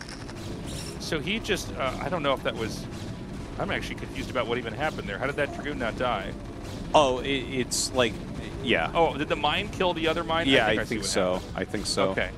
And he gets the Nexus. There's a Robo on the way, and he'll continue to put some damage down on here. Sharp actually sends a backup tank more than any other Terran in these types of scenarios, and he is doing that here. And it's going to get there just in time to really kind of play against these Dragoons, because 3 Dragoons will outdamage 2 SCVs repairing. And there are some little tricks of popping out Marines to reduce the damage that's incoming, but he's going to lay some mines. Oh, targets that mine down, really, really important. If you have any mines in front of the bunker while a tank is there, it becomes almost impossible for Protoss to kill the bunker. But he's got 1 mine put here under the rubble. Yeah. He does a really good job here. Like, Sharp has really punished Rain at this point. I'm honestly surprised he did a rangeless expand, because if you get scouted, like in a close spawn, like that punish we saw from Sharp, that was really popular a while ago against this. And then it kind of fell out because people actually were holding them. And Rain almost held it. It was actually a little bit closer at the beginning than what it looked like at the end. Tastosis. Oof. Oh. But, so, yeah, you have like 1 chance to try to do the Dragoons shuttling out. I mean, Sharp is playing perfectly. Yeah. By the way, this has been thematic with all the games today. It's once more a risk taker and a punisher. Yeah. Like, I don't believe he had scouted the Terran at all. There was nothing that should have prompted him to try to do this. Yeah. He's going to try to... Oh. Like, Sharp is delaying him like crazy. This 1 base play with the Reaver. If Sharp just makes some turrets, he produces units nonstop. Honestly, I'd like to see him land the barracks and make a couple Marines as well. This is all about just having enough units that they can't counter-bust you at this point. And he's going to try to run away with this tank, and I think he is going to get away with it. What? Okay. As long as he gets away with the tank, I think it's all quality. We've got the shuttle coming up. And... I mean, the problem now is that I think Terran just seals themselves off and has an easy game. The Nexus hasn't even started. This probe's just now coming out. Rain will probably take 2 bases. I don't think this is 100% over, but it's close to 100% if Sharp plays correctly. You have to block whatever Rain is going to do here, and you have to follow up with at least some pressure against the 3 Nexus. Because he's definitely doing as you described. Like, anytime you lose your base, it's either you like 1 base all in, which is pretty weak at high levels, or you break out, you try to keep a little pressure on your Terran opponent and make sure he's making turrets and stuff instead of factories, and you double expand. So this is rough right now. The shuttle can't get in there and do any damage. Rain has skipped shuttle speed unless we see that thing start to really pick up as it moves around, which kind of makes sense. I think you're already so behind. You need to get another Nexus up here. And he needs to just take out... Oh, he hasn't taken a Nexus. He kind of sent a probe there and then pulled away. Okay, never mind. He's going to go back over here. I was going to say, I don't really understand why you wouldn't want a 2-base. Like, you're just going to... Yeah, you can't play 2-base here. Like, if you play 2-base, you're literally counting on them, not really scouting what's going on and just attacking you. Right? Like the 3rd Nexus, you need to take the 3rd Nexus because it might give you options later. Like, obviously, Rain is behind here, but if you sit on 2-base and then Terran just, like, very slowly macros up and takes the 3rd, there's not really much you can do because you're not going to scale as well. By the way, he did get shuttle speed. I stand corrected. We saw the shuttle moving quickly there. He's got the Reaver, so he actually went shuttle speed, double Nexus. About as greedy as one could ever be, which I think is the only way to play a position like this. I don't know what the SCV and probe count would have been when the fight was over, but the bigger factor is that Sharp got a command center up quicker and mined more resources. Rain did thread the needle with the Observer getting in between the 2 turrets and the Goliath to see the massive amount of factories being made. And from here, it's going to be just Protoss probably cutting probes pretty soon, throwing down gateways, as many as possible, and trying to win with Dragoons plowing into the army, and then the finesse of the Shuttle Reaver play. Yeah, he needs to take a very good engagement. You need to really kind of slow Sharp down and or crush the army. Because it's going to take a while for Rain to actually build up into a good fighting position. He has added quite a few gateways at this point. He's definitely got to make sure he gets Zealot legs going as well. And Sharp is like, his army will not be beaten if controlled correctly, right? Like, he's just got better stuff at the moment. But if you move too quick or something, that's where, you know, that's where Rain is able to really slow him down. Because if you do move too quickly, suddenly a couple good Reaver Scarabs come in, the Dragoons come up before you're sieged, and that type of thing. He's going to go for the dive in here. He sees the tanks are far out enough. He wants to send this first shuttle in to tank and then put the other shuttle with the Reavers way into the back. Oh my God, where's it going to land? Okay. And he's just going to try to deal as much damage back here. And it looks like he's actually maybe going to bust all the depots there, but he's going to lose the Reavers for doing this, I think, right? There's like there's too many Goliaths out right now. I don't think he can do too much there. He actually finds a way out. Sharp unprepared for this move, but there is a missile turret there. Yeah, maybe he is just completely trapped at this point. Yeah, when you go in that deep, unless, you know, the units that were dropped, a lot of times that first shuttle, usually it's 4 Zealots. Yeah. And you drop them, and the Zealots just naturally clean up the turrets as they're looking for something to attack, and then you have an escape route for your shuttle. And you can kind of do this over and over, and it really inhibits a 2-base Terran from getting the position that they need to get. Because behind this, you've already cut probes, you have gateways spamming out as many units as possible.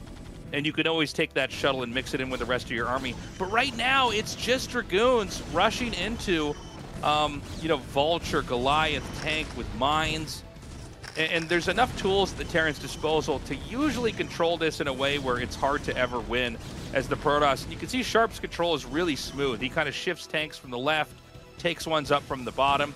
He's separating the Dragoons from each other. I saw a shuttle. I did not see if there's a Reaver in there or not. I think there is. Yes, there is. Yeah, but it gets targeted down super, super fast. Only one Scarab gets off, unfortunately. And Rain has done a reasonable job considering what a bad position. Like, I felt like he microed pretty well there with such an overwhelmed army. But yeah, Sharp wins again, but another punish-based game. Another punish-based game. If they're close spawn and you go for the rangeless expand, you can be punished. If Terran pulls the trigger and they're doing a regular factory expansion, they can get down there and kill that Nexus most of the time. So, you know, it's weird to see Rain bomb like this again. This is very, very reminiscent of the Light series where he fell apart. You know, even this game, this was a blind Nexus. What was it, before Dragoon? Before range. Before range. I'm sorry. Okay, so Dragoon and then Nexus and then range a little bit later. That can be punished, man. Like, if Terran scouts that, they have options at their disposal. It's not crazy for Terran. And you can kind of see the dread in Rain's face as he's like, you know, if he's going to win this, it's going to be a lot of tough games. The next game is going to be on Monty Hall. You know, I don't really know what PvT is supposed to look like here. I feel like if anybody's too confident, they do. They're crazy. Well, Tasteless. I might be crazy Artosis, invented by Tasteless, for being too confident about what you should do here. Here. Oh, well, that's a fact. It's not a thought, Tasteless. It's a fact. So this is a good comeback map for Rain. All right, let's go. Monty Hall. Good luck, Rain. We are magic in the air. We are love, we are care. We are here for the ride. Join the fun side by side.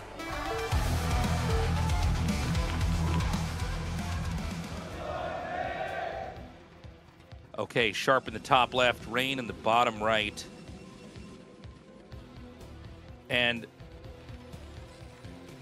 just right away, guys, this is a map you're not connected to by land. There's 3 lanes, almost like it's a mirrored image of a MOBA map. Mm-hmm. But to get into any of those lanes, you have to mine out a small number of resources. And so, you know, you could have a game where one person would mine out a lane and expand, and the other player would mine out another lane and expand, and they're still basically islanded away from each other. You could also have players that both went to, you know, the same lane, and now it's a ground game. So, you know, there's a lot of different ways that this game can occur, and it seems like the bones of the game would be forming on each side before they would have proper intel of each other in this matchup specifically. Yeah, it's definitely difficult. There are little tricks to scout, like you could use a pylon to jump over the mineral patches or a depot. You wait till the SCV kind of glitches over a patch and you click it over with a cancel. Or, you know, just push a pylon underneath the probe while it's standing against minerals, right? So there are ways that you can technically try to scout. They can be a little bit expensive, and there can be a little bit of error to it. I've seen people go over and miss 3 pylon jumps in a row and just be like, fuck it, I can't keep spending. Like, we're just not scouting, I guess. Here he's bringing 2, and this will do the initial jump for him, and it won't cost as much as making a pylon. So, yeah. But it's harder to do when you have that other worker over there. Rain's going to expand Nexus first to the bottom here. This makes the most sense by far. This is a very good way to open up the map. Sharp is going for a gas, so there's a really decent chance that he actually goes for a vulture drop here. That's kind of like a standby build for Monty Hall. Because it's like, well, I mean, you can fast expand as well, but, you know, you generally want to avoid a normal-ish looking game here as Terran, because you just don't have the mobility that Protoss has, whether that's via Arbiter, Carrier, or Mass Speed Shuttle. You can't really move around the lanes as well as Protoss. One thing I wanted to mention is, in my opinion, from the Protoss perspective playing on this map, if you go Nexus first and then you play a completely standard game, it becomes unbelievably hard for Terran to win. Because it's like, well, I mean, they can bring their entire army to one lane and push, but you're expanding down different lanes, right? So, like, the counterattack potential, the map control that Protoss is going to have is going to be very, very high. One thing that the Protoss can do is use the pylon build mechanic with the probe on top of it to skate over the mineral. The SCV, I guess you could use like a depot and then like cancel the SCV and slide over. I guess it's okay. That's what I think he's going to try here. Yep. Once he goes over the mineral patch, you can pop him. He's a little bit greedy right there. You have no control over the RNG of how that moves. No, I think you can spam it a little bit. Yeah, no. I mean, when it's building the depot, you have to wait for it to go over the mineral patch slightly, and you can't tell like what side it's going to jump to while it's building. But he pops that in, and he'll be able to get a bit of a scout here. So the lack of infrastructure in the main will signal to Sharp that there is a Nexus somewhere else on the map. So he doesn't come in there and think, oh, he's just got, you know, not a lot. And there is a Vulture that actually got pushed out through the SCV, and it's going to go to this base. Dude, is Rain going to die? He might. He might. I mean, he's got nothing Vulture out can there. kill off everything over here. Where's his Dragoon? This is a big problem. And look at this. He puts down the depot so the probes can't get away. Gamer alert. Oh, my God. Okay, that's a good drill right there, dude. Oh, my God. 5 health Vulture. Oh, and he actually ends up killing it. That was some good emergency micro from Rain. We got to hand it to him there, because that could have been game over. If he had not done that nice drill surround, that Vulture could have killed like 8 probes. How many did he get? Like 2? 2 isn't that bad. 2 or 3, I think. You're okay as Protoss here. Well, I mean, thank God for Rain's sake, he actually survived that. I thought we were about to be going to the interview, because one Vulture controlled correctly, and you're in trouble. Now, I do love that the depot was thrown down there. That was just a cool move by Sharp. Yeah. Maybe it would have been better if it was a barracks. I guess that would have been more HP, right? But, yeah, the miscontrol there with the Vulture, and also the excellent maneuvering there from Rain as well, allows him to kind of keep that alive a little bit more. And I guess in this game, you know, now Protoss is going to develop in a healthy way. Terran is just now going to be getting the first tank. If Protoss just mines out these minerals and gets observers and Dragoons, there might be a world where you can just push. But I guess the Robo is kind of far out, huh? It seems that way. Also, I wonder if there might be a world... Okay, so, like, do you want, as Protoss here, to open up the center and be able to attack Terran?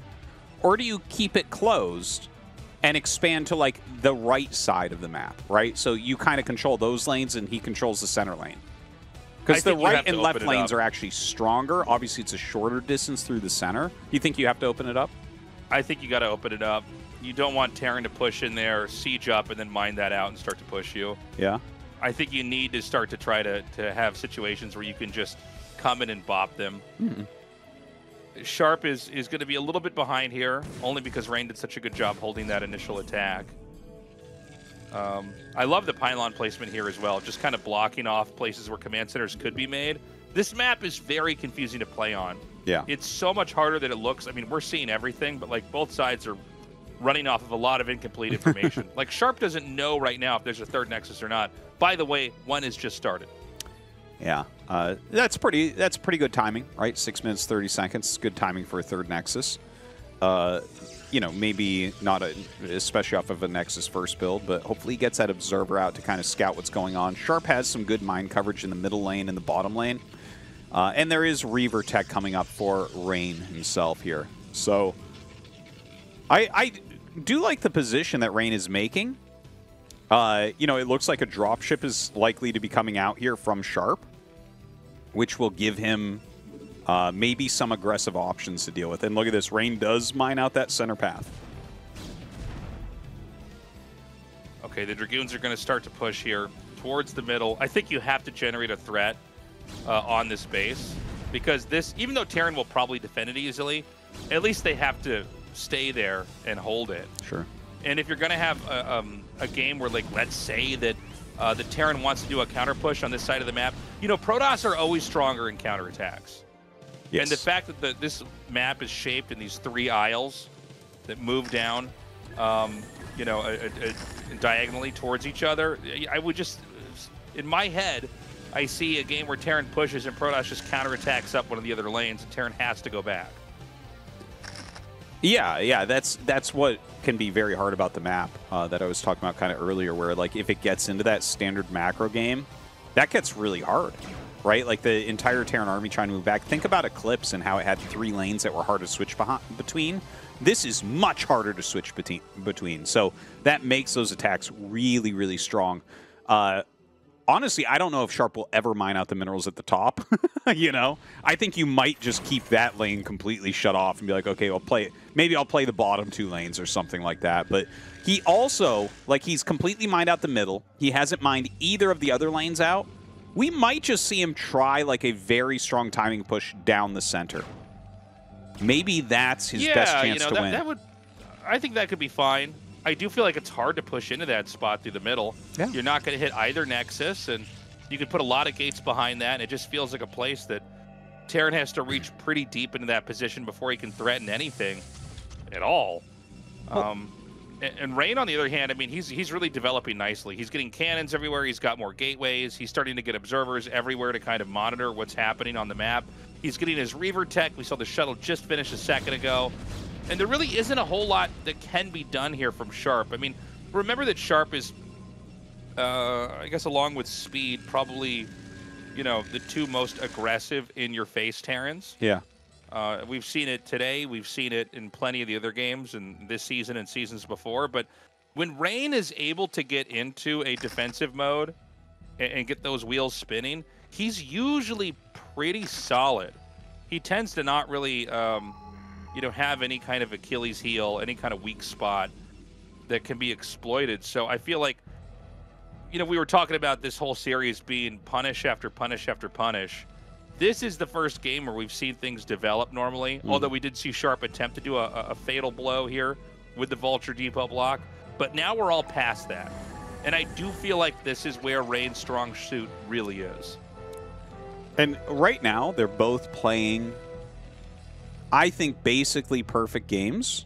Like, Rain is playing that very standard play where, you know, if you have a map like this where Terran does want to hit a timing attack and then you play a normal game, it was Nexus first into a normal game so far from Rain. He's got like 6 gates, he's got a Citadel, he's got Reavers. So he's really set up in a position here. Wow, these Vultures, man. He always finds some damage. But Rain is set up to stop a 2-base timing attack. And so Sharp realizes this, and he starts a 3rd command center. So, like, I think Sharp was thinking about that, and if Rain had been too greedy, he might have been able to do it. But because Rain is taking the correct precautions, Sharp getting that the 3rd CC, rather, you know, that's something that Rain needs to figure out, because and he just took a 4th base. So again, this to me looks like basically perfect play on both sides. Yeah. The Zealot count is really beginning to build up, by the way. That's when you know that Rain is in a position where he's ready to potentially bust, but certainly also hold a push. He's got his maybe 12 to 20 Dragoons. He's got his shuttle with the Reaver. Now all of his minerals are going into more shuttles with Zealots and then Templars here. And we haven't had late game PvT. In fact, I think we've literally had no PvTs on this map at SSL so far. But, you know, it's a very congested area that you're pushing through pretty much no matter where you are on the map, which means storms can become extremely strong because the Terran units are going to be bunched up. Now we've got to push through the bottom lane. Never mind. He's going to... it looks like he's going to pull it back. Yeah, he's rotating around a little bit. He's got to have both of his fronts really well defended. He definitely needs all the mineral patches gone from this bottom one, too, because he needs to just basically be able to move his army really quickly. Now, Rain has such a large army. I'm a little bit nervous for him still. Even though he has a really big army, he's played this game beautifully. You have to be careful. If you commit to a 4-base attack, that does open up the Terran opponent to be able to maybe have a timing to take the game, right? Like if Sharp macros well and holds, this is how I see Sharp win a lot of macro games, is he'll take a little bit of a late third, which kind of forces the Protoss to slow down their expansions and make a lot of units, and then the Protoss will attack into them. They'll be like, well, I'm maxed, like this is great, I'll attack. And then Sharp just absorbs the attack and kills them. Oh, and I didn't realize this. Well, hold on a second. This is kind of crazy. Dude, this is a terrible What attack. am I looking at? This is the worst thing ever. Yeah. You should never think you're going to break Sharp's position. You have to beat Sharp on the map. You cannot...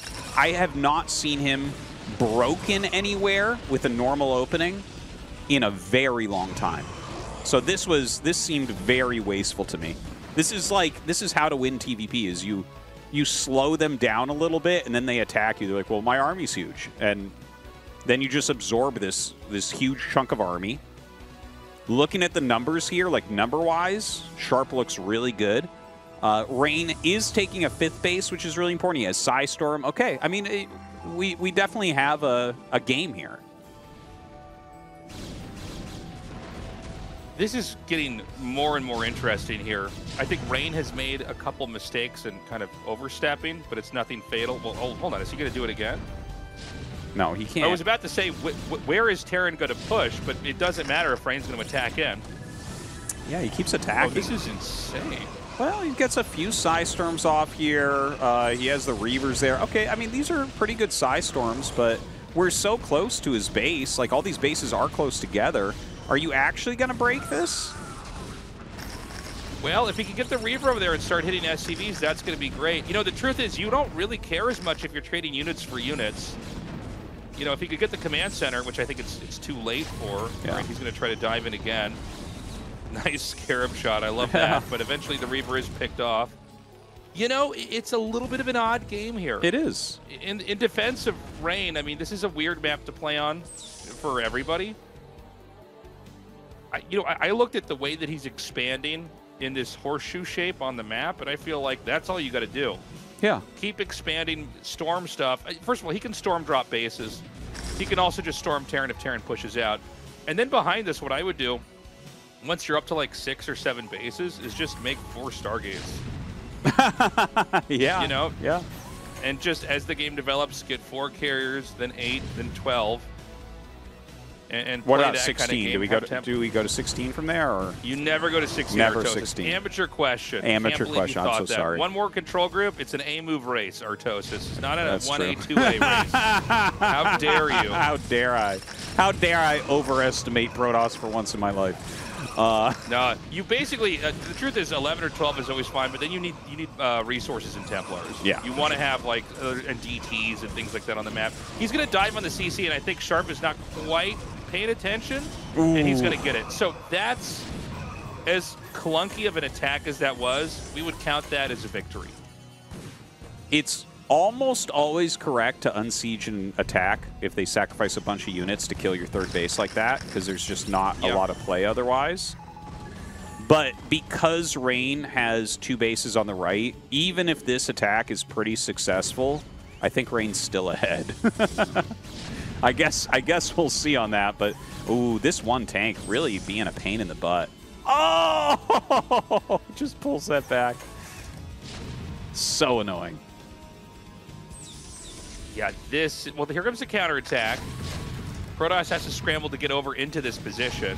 Remember, it's narrow down here, so if mines and tanks siege up, I mean, you know what? Is he still going to lose this game? He might. I don't feel so good for Rain here. I feel like Rain had, I think theory-wise, a lot of his gameplay was good, yeah, but it didn't pan out. There was a little bit too much risk in the cocktail of the build order in the series. But this game, I feel like the theory is off. I don't know why he's trying to bust bases. Yeah, why he can't recover in counterattacks. Exactly. Why? I don't know why he attacked the middle. He eventually got the command center, but he sacrificed a lot of units on the left side. And right now, like, Sharp does have a supply advantage. He is clearing the left side of the map, which is nice because that'll set him up with another base, which he desperately needs, as his natural and main are both mined out. So, like, you have to have 2 mining bases or you're not really playing the game. Rain, in the meantime, like, he's making another Nexus himself.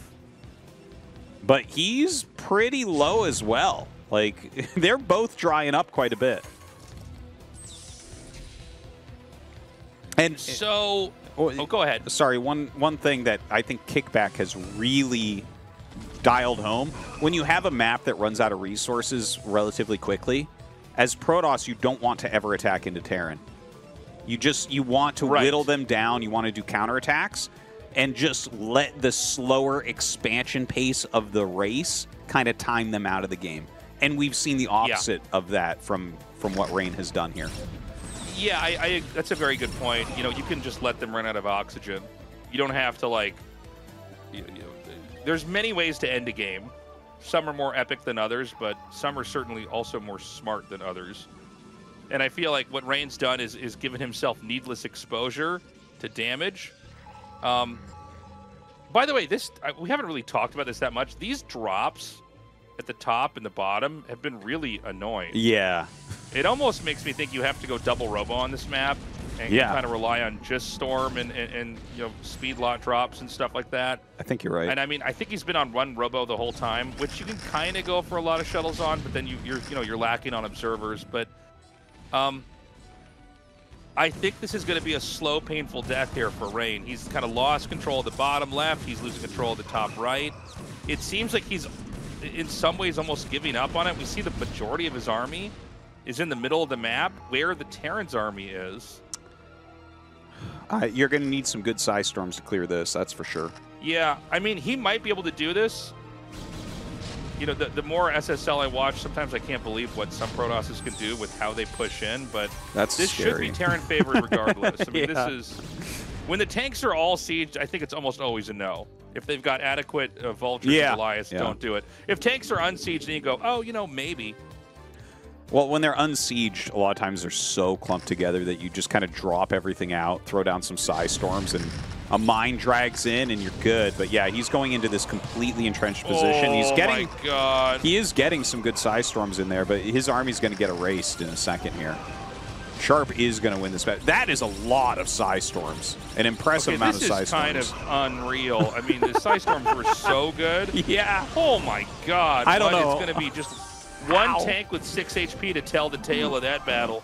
Everybody else died, but it doesn't matter. Rain taps out. I think he realizes in that moment there's no next step here. Yeah. He just threw his army away.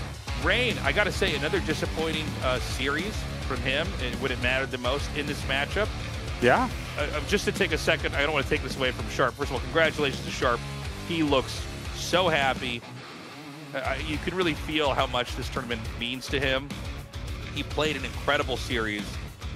But, we have to reevaluate how we talk about Rain. This is actually his worst match in Tastosis. Yeah. No, I've been saying that for a long time. By far. But, well, we always thought he was good, but not, as well, good.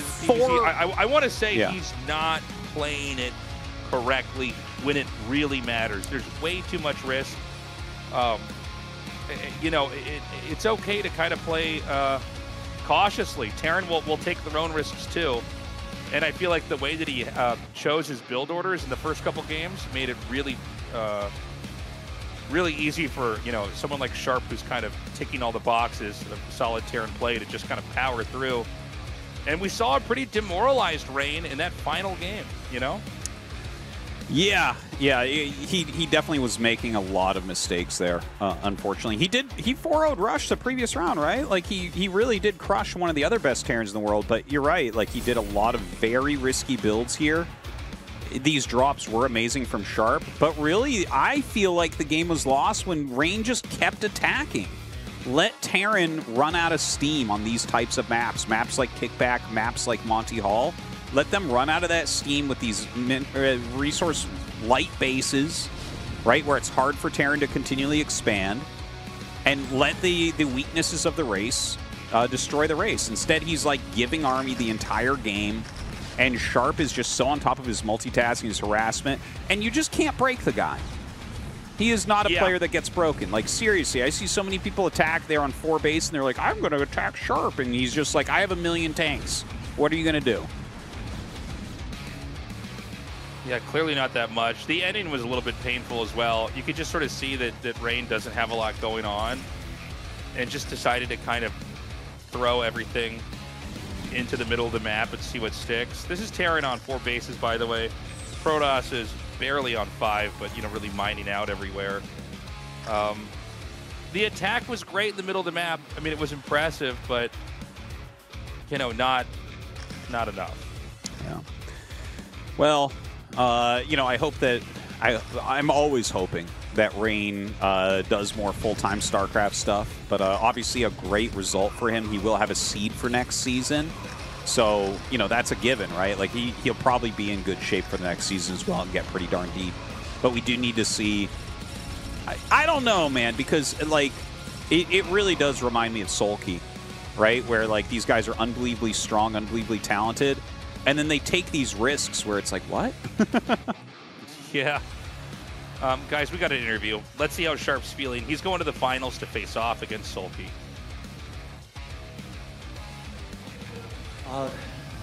Sharp, massive congratulations. You've managed to advance after 17 seasons. Thank you. Thank you. You've gotten so strong playing offline. This growth, this development process took a long time. Let's hear how you feel now that you've advanced to the finals. I decided to engage this season in a relaxed manner, with my mind at ease. I am happy just with the fact I get to play on the big stage once more. I don't know what to say. This is all so good. That was a perfect match today. Not just the mind games, your ability to find your opponent's weak points was likewise superb. You are now ahead of the grand final where this greatest Zerg in existence, Sulky, awaits. Many players and many fans alike are saying tearing down this wall that Sulky is will be tremendously difficult. What do you think? I naturally think it will be really difficult, because I've hardly been able to take games off of Sulky. It really won't be easy. But regardless, this time, I really want to prepare to make it count. Throughout those 8 years, after making the finals and becoming a runner-up, you've had a great deal of sorrows. What was it like? Well, during ASL Season 12, 13, 14, I struggled a lot. The people, the fans, they did not expect much from me. But after I joined the Jungman Academy team, after I got married, things started working out. It feels fresh, new, feels good. There will be a lot of colleagues and fans alike who lent you their strength on your journey to make the grand final stage again. We'll give you a chance to thank them now. First and foremost, I would like to thank Jungman for never holding back in how much he supports me. and our academy team members, they tell me to never be discouraged. There is nothing that gives me more strength than that. And there is nobody who supports me more than my wife. She is a source of great strength. Thank you so much. Can I go on? As much as you want. Is it okay if I talk about my practice partners later? Sure. So, you know, honestly, I did not think I would get to play on as big a stage as the Grand Final again. So, getting to do that once again like this, it's...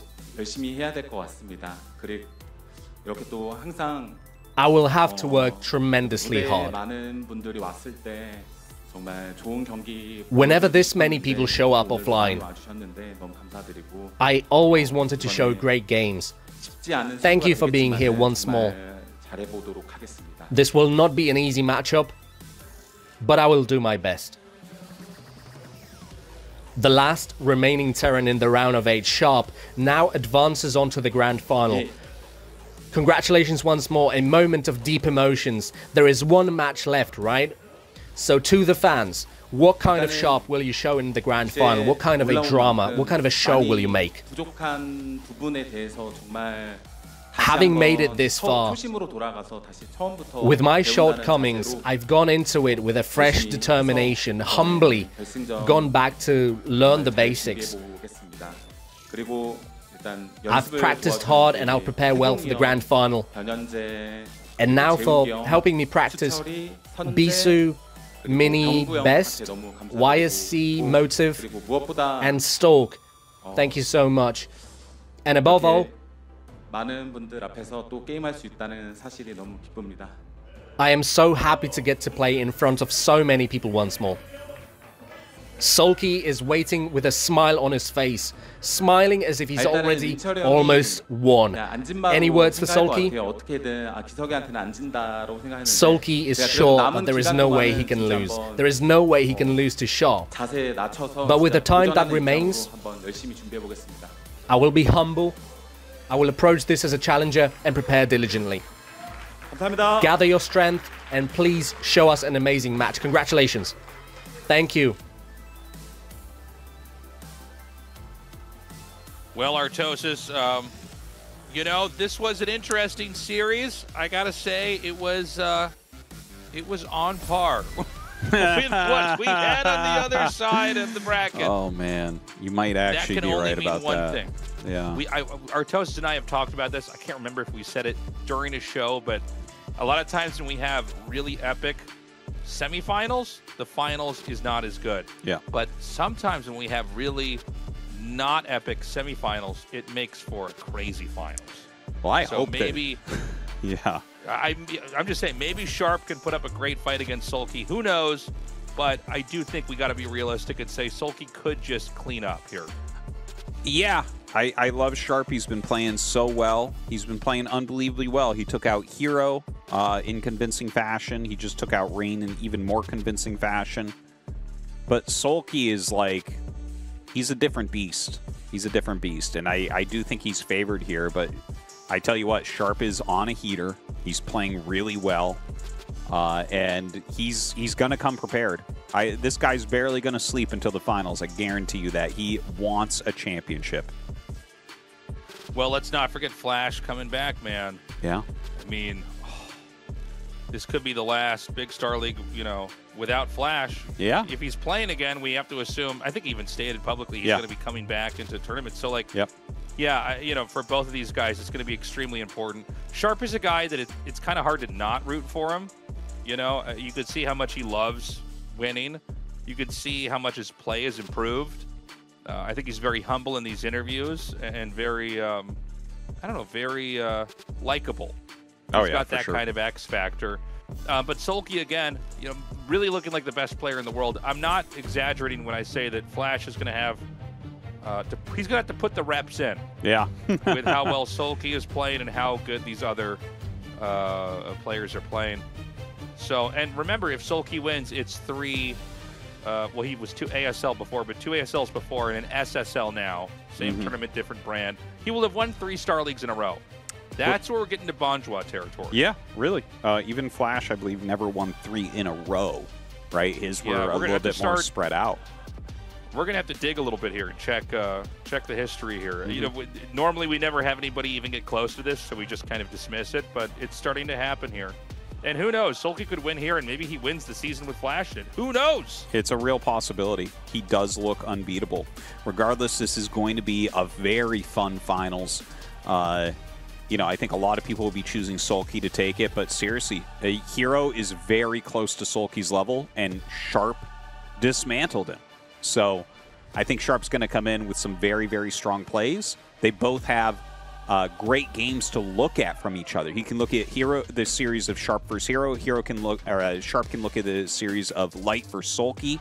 So there's a ton of information out there about how both these guys play, which I think is going to spur them to bring a little bit of new stuff, a little bit of a difference here in the finals.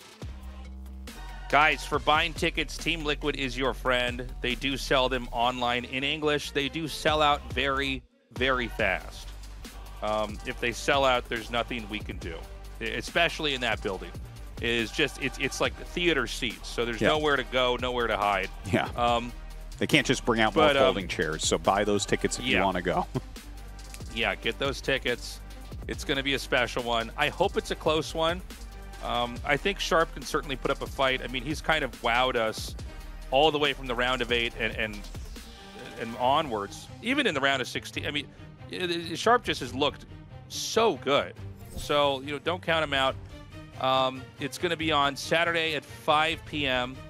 So for those of you who want to catch this after it happens, here's how it works. It's always out about 36 hours after the show has started. That's right. So we basically get the VOD of it without Korean commentary. I stay up late. Tastosis wakes up early. We record it. And then Tastosis sends it back as it's morning time in Korea and people are getting into the office. They load it up and you guys have it.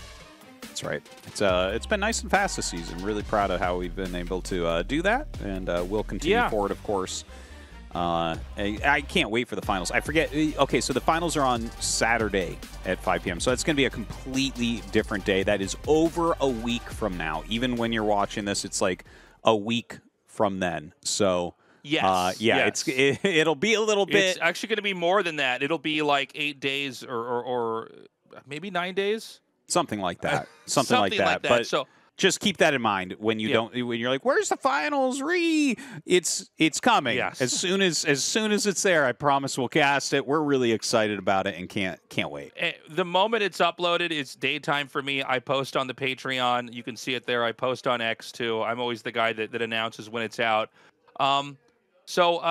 Be sure to watch that. We love you guys. Sign up for the Patreon. Tastosis, any final thoughts? No, it's been great. The round of 4 may be underwhelming, but like you said, oftentimes that leads to a great final. So make sure you tune into that. Thank you, everyone, for the support, and we will see you at the finals.